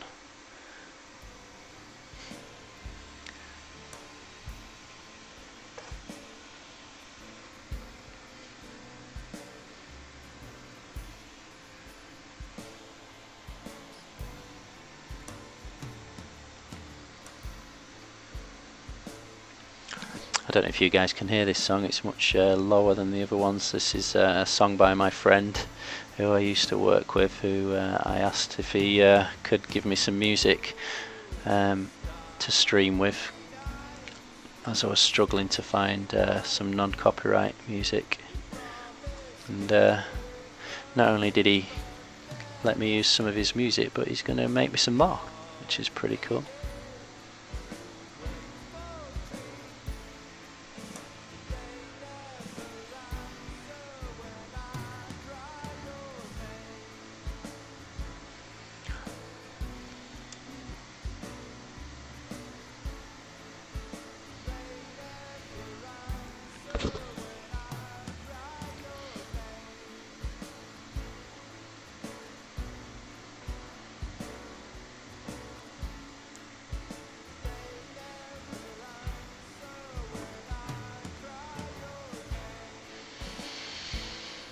Sorry, off camera.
Sorry, hands in the way.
Everybody's very quiet today.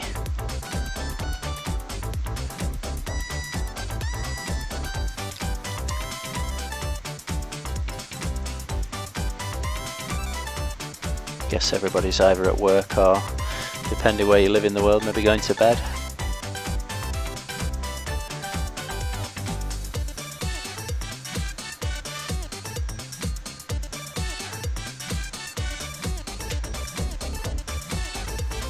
Ah, good one, Painter. I think, did we discuss the other day you're going to look at the, I think it's the C920, which is what I'm using as the mini cam. Everyone seems to, everyone seems to use, what's Lee saying? Yep, working hardish. Well, at least I'm still not alone. So yeah, Logitech C920, I'm using the minicam, and I think the face cams, that's a Logitech, but it's C270 or something like that. It does 720p, but I'm just using it as a face cam. Don't need to be super detailed. But definitely if you get the C920, put it on, turn it off autofocus and try and figure out, you know, where you want it to focus on.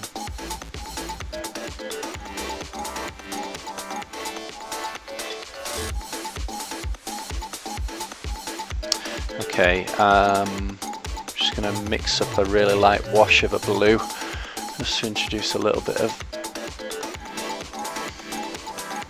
blue into the, at least, well, I'm going to experiment on the pan helmet of, turn this music down, pan helmet of the halfling, because it might not work. I just want to give a hint perhaps of the sky.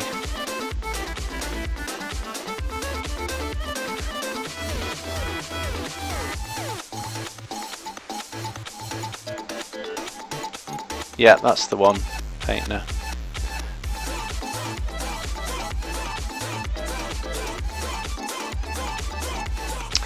Yeah, you always run the risk of getting stung on import tax as well.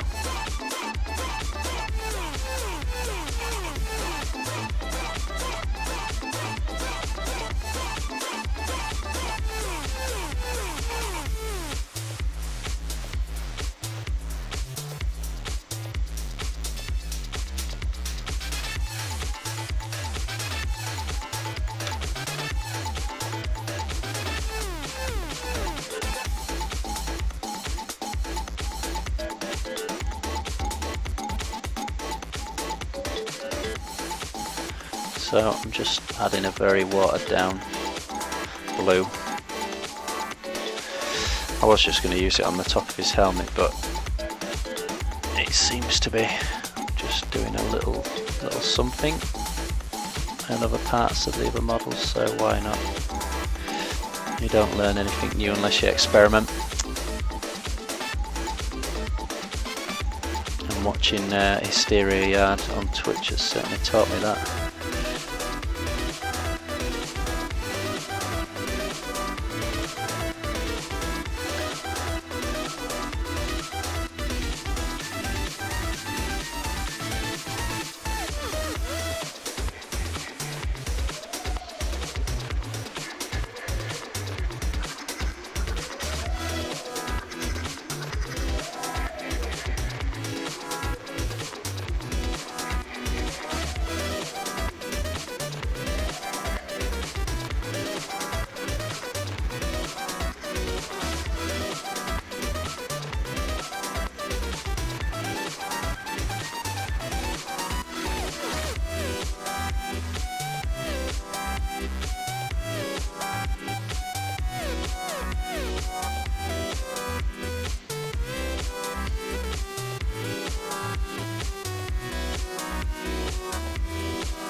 So I hope this process so far has showcased to you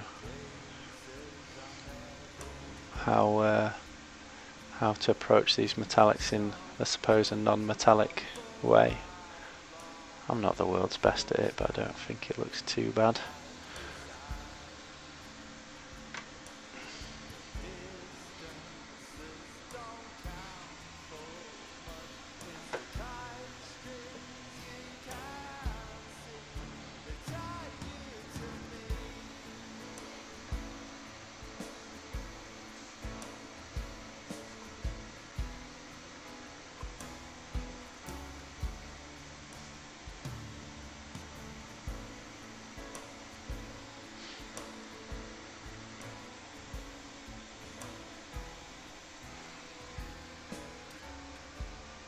Do you usually do metallics on non-metallic metals?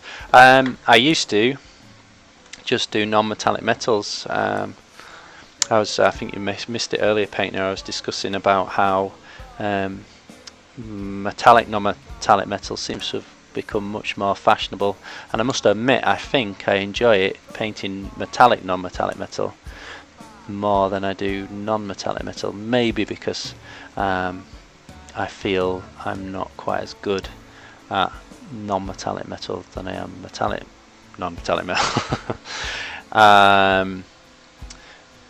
But yeah, I was saying how Rackham, when they first came on the scene, and the non-metallic metals they were doing kind of took the painting world by storm, and you know, it was kind of a big wake-up call to the painting scene, I think, because up to that point, I believe we were just kind of just painting things silver, giving them a quick wash of black ink, and that's it. Kind of left it at that. Maybe a dry brush afterwards, and that was the height of the kind of metallics we were doing back then. And then all of a sudden, the foundry painters, not foundry, the Rackham painters, were doing these amazing things with non-metallic metals, and it just brought so much more realism.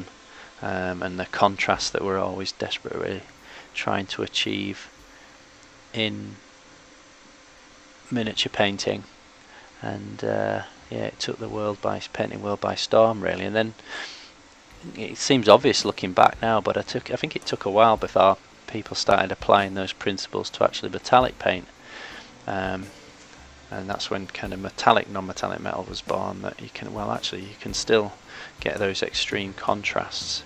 And getting things to pop and shine with metallics. So I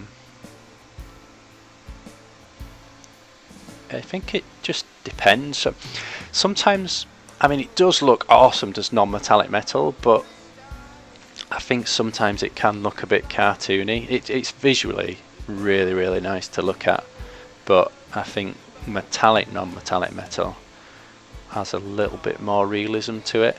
And I would say that is probably more my style. You've probably seen, you know, some of my favourite parts of the hobbies weathering, and just to try and simulate the kind of realism, lots of rust and leaking rivets and blood splatter. And I think with non-metallic metal, it, although it looks awesome, is more suited perhaps sometimes to more cleaner paint jobs, or what some would call maybe the American style, much more cleaner and stylized. But nonetheless, I do still enjoy it and use it sometimes. I think we're probably done with these metallics for the moment. So what will happen next, I'll continue painting the model. I've got all the hair on some of these guys to do, the beard on the captain, various pockets and stuff like that. But eventually I will seal, maybe do a bit of weathering towards the bottom of their trousers and feet. I've been walking through mud. Turn that down. And what was I going to say? And then I'll seal everything with gloss and start doing the oil washes like you probably saw me do with the Lowlander in one of my previous videos, to start separating all these areas out, because they're all blending into one another a little bit at the moment. But I think next I'm going to prepare these two guys' shields for airbrushing, and then probably getting towards the end of the stream because I need to start thinking about getting something to eat and maybe going to work, unfortunately. Let me grab some masking tape.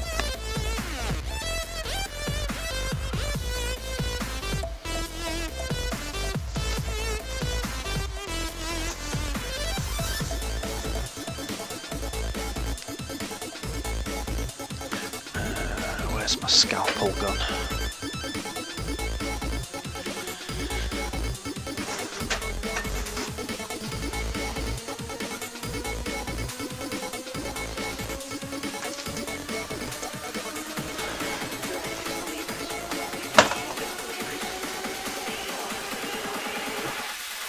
Maybe I won't be doing the shields at the moment. Can't find my scalpel.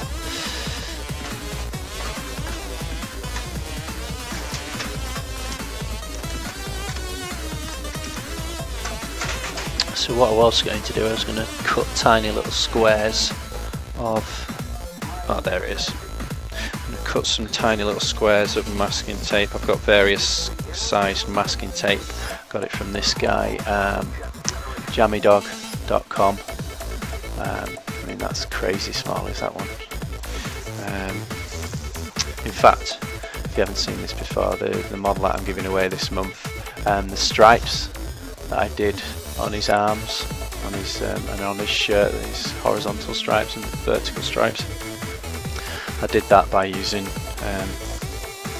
was probably this one, the 0.75mm masking tape. So it took me ages to get it all masked up, and then airbrushed it.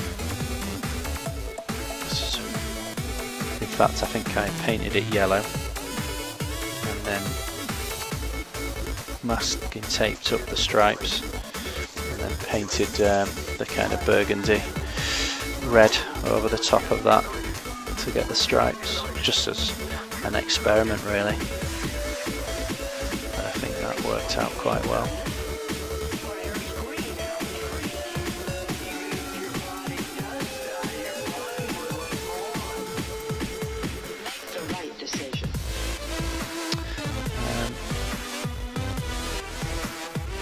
Actually, I've decided to do something a little bit different. I was going to split this shield into quarters, but what I'm going to do, see if I can do this on camera for you, sorry.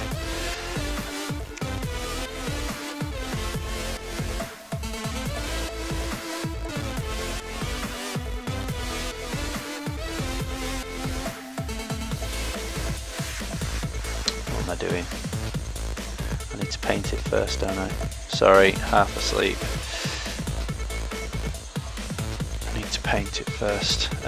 What colour, what colour, what colour?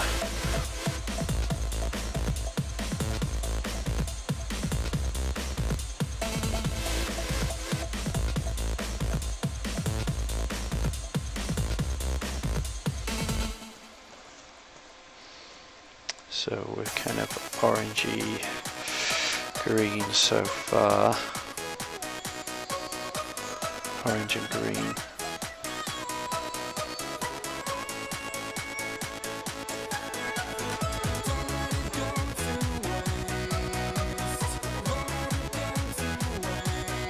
I'll tell you what I'll do. Let's do a white shield with a blue and a black stripe maybe. So I'm just going to change my paper. Wet palette. So of course I was about to make the mistake of applying the masking tape before I'd had anything to mask. I'm just gonna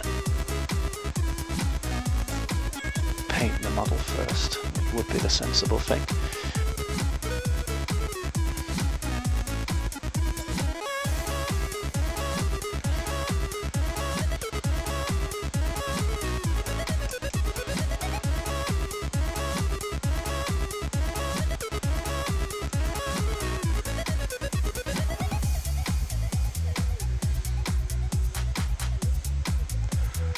So, and a good example of the benefit of zenithal priming here, the priming has already showed me which direction I need to be highlighting in. This paint's too thick, bugger. Look at that. Don't do that very often. There's looks far too thick to feather now, and it's got brush marks in it. That was a cock up. But I guess my cock up is your benefit, so I suppose you can see when things go wrong. So I'll just let that dry. It's too late to remove that, I think, and sort that out in a second. Let's have a look at this shield. So it's lighter at the top, but it's slightly in that direction. So make sure I'm watered down enough this time. Just better. Just going to take a few layers, but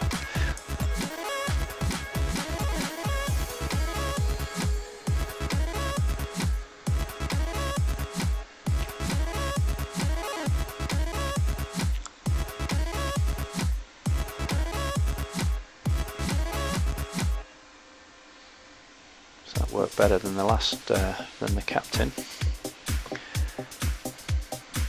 Just make sure that's dry.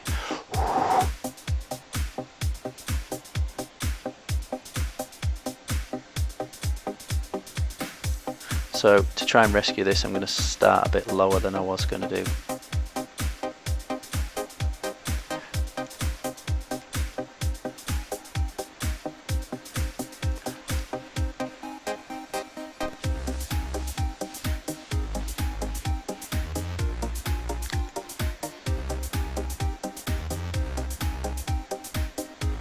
I think I've rescued that a little bit. It's going to need some more layers, but rescued it.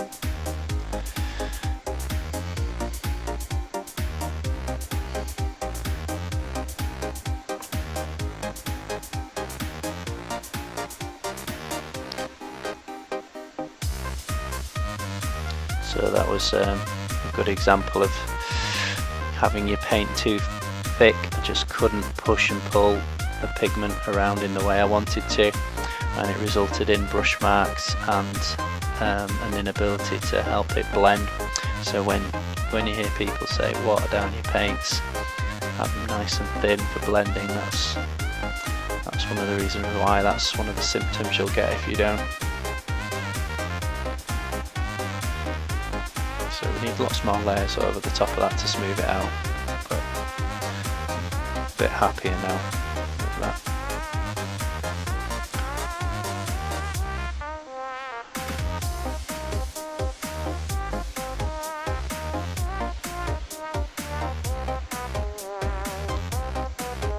It's too much paint on my brush, I think.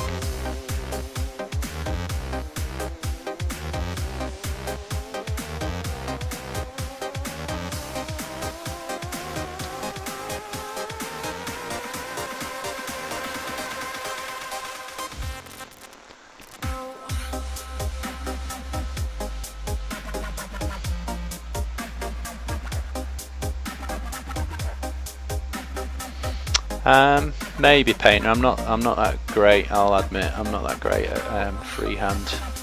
I've got some cool little nail stencils that I sometimes use, so I might see about digging one of them out, doing something on there. Yeah.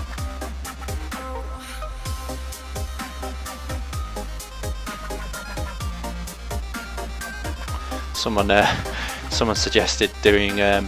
And I really like the idea because with the halflings doing painting clothes on them, and then a line coming away from each clothes, and when all the shields are lined up together they make a clothesline.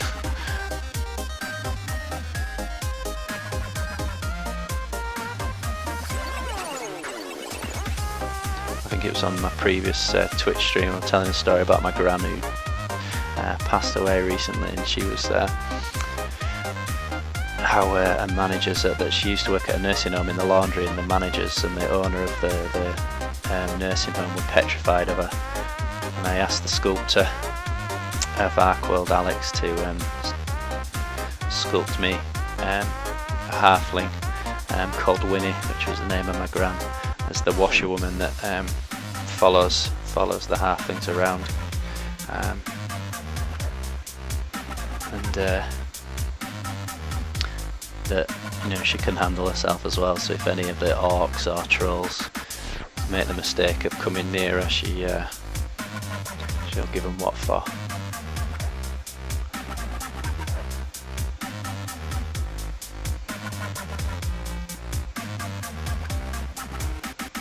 Ah, well done painting off. Cheers, mate. I knew it had come from somewhere.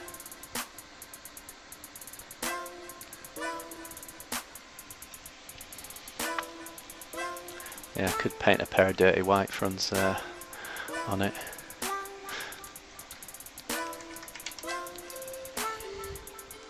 Right, I'm going to have to end the stream in a minute, I think. But that's kind of perfect timing. I'll try and get this white done on these shields, and then I'll have to let that dry before I put masking tape on it anyway, because it'll just peel the paint off if it's still wet.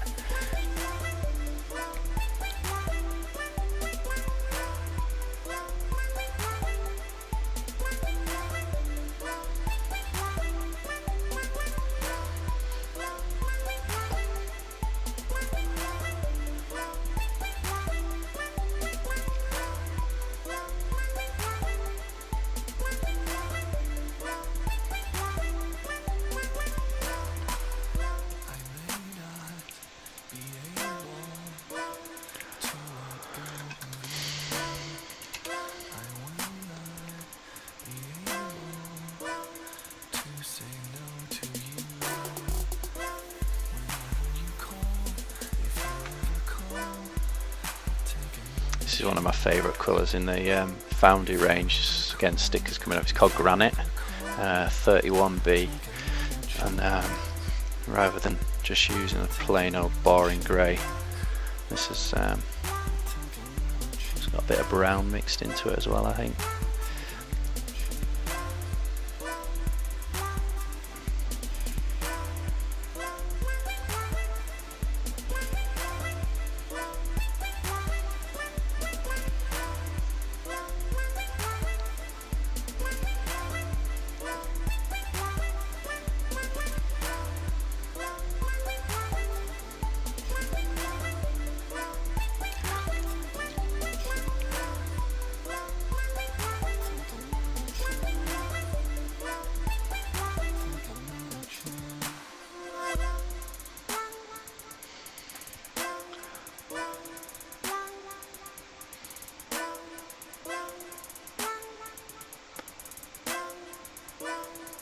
Making a grocery list, using money for food, how sad. Yeah, it's the but food can be a pleasure. Just buy yourself something nice, paint now. Treat yourself. What's your favourite food? Don't get me and Lee Batrick started on food.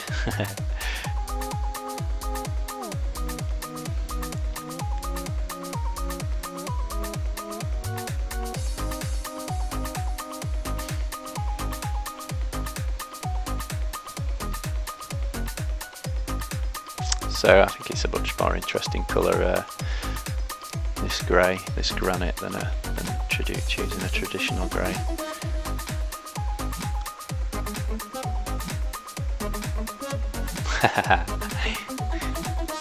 That woke Lee up. So Lee, let's offer some advice of what you should go buy. So from my ketogenic point of view, I would recommend you go buy a big steak with lots of fat in the marbling of the steak, and cook it in some butter with some spinach cooked in butter, maybe with some mushrooms fried in butter,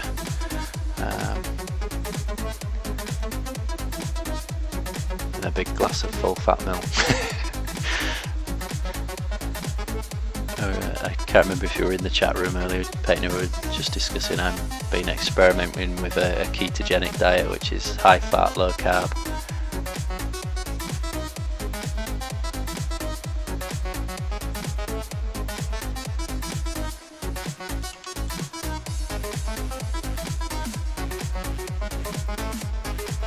yeah, just eat a bar of butter, add that to the shopping list.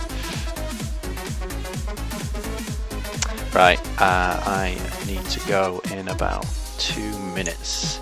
Let's just darken this colour down a little bit.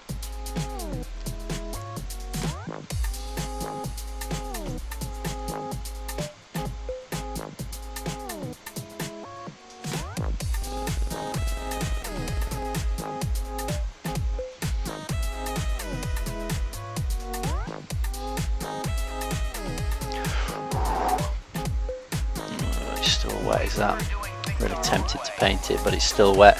So what would happen there? If I was to try and apply a layer of paint over that wet paint, I would run the risk of removing the previous layer and causing a hole in the paint and chipping it off. So I'm just going to have to be patient and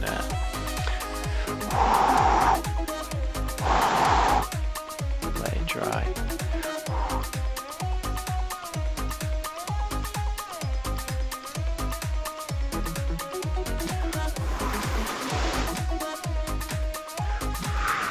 Sorry to blow down the microphone.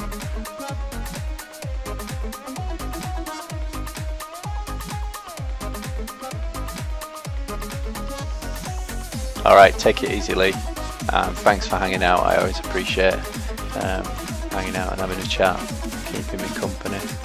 But yeah, you're going at the right time. I'm about to stop any second.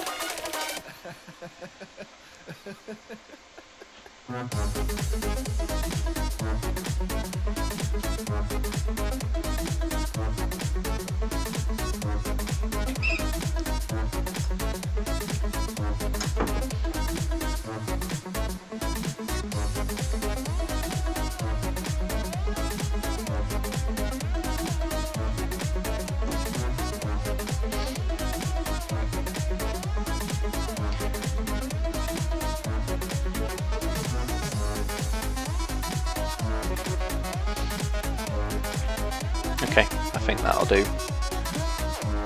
Second on whatever I think you're called. Thank you for following. This always happens. You've come at the wrong time. I'm just about to stop now. Hi, second on whatever. Really appreciate following.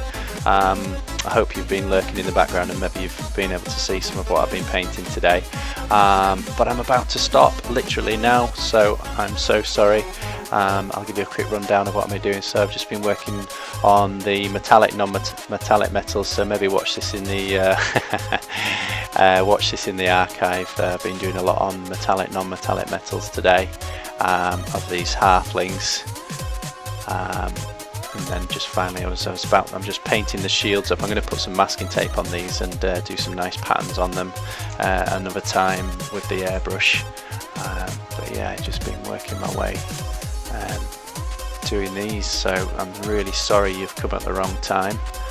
I'll just show you all these and then I better go. I've got to go to work, unfortunately. Get something to eat first. Ooh, excuse me.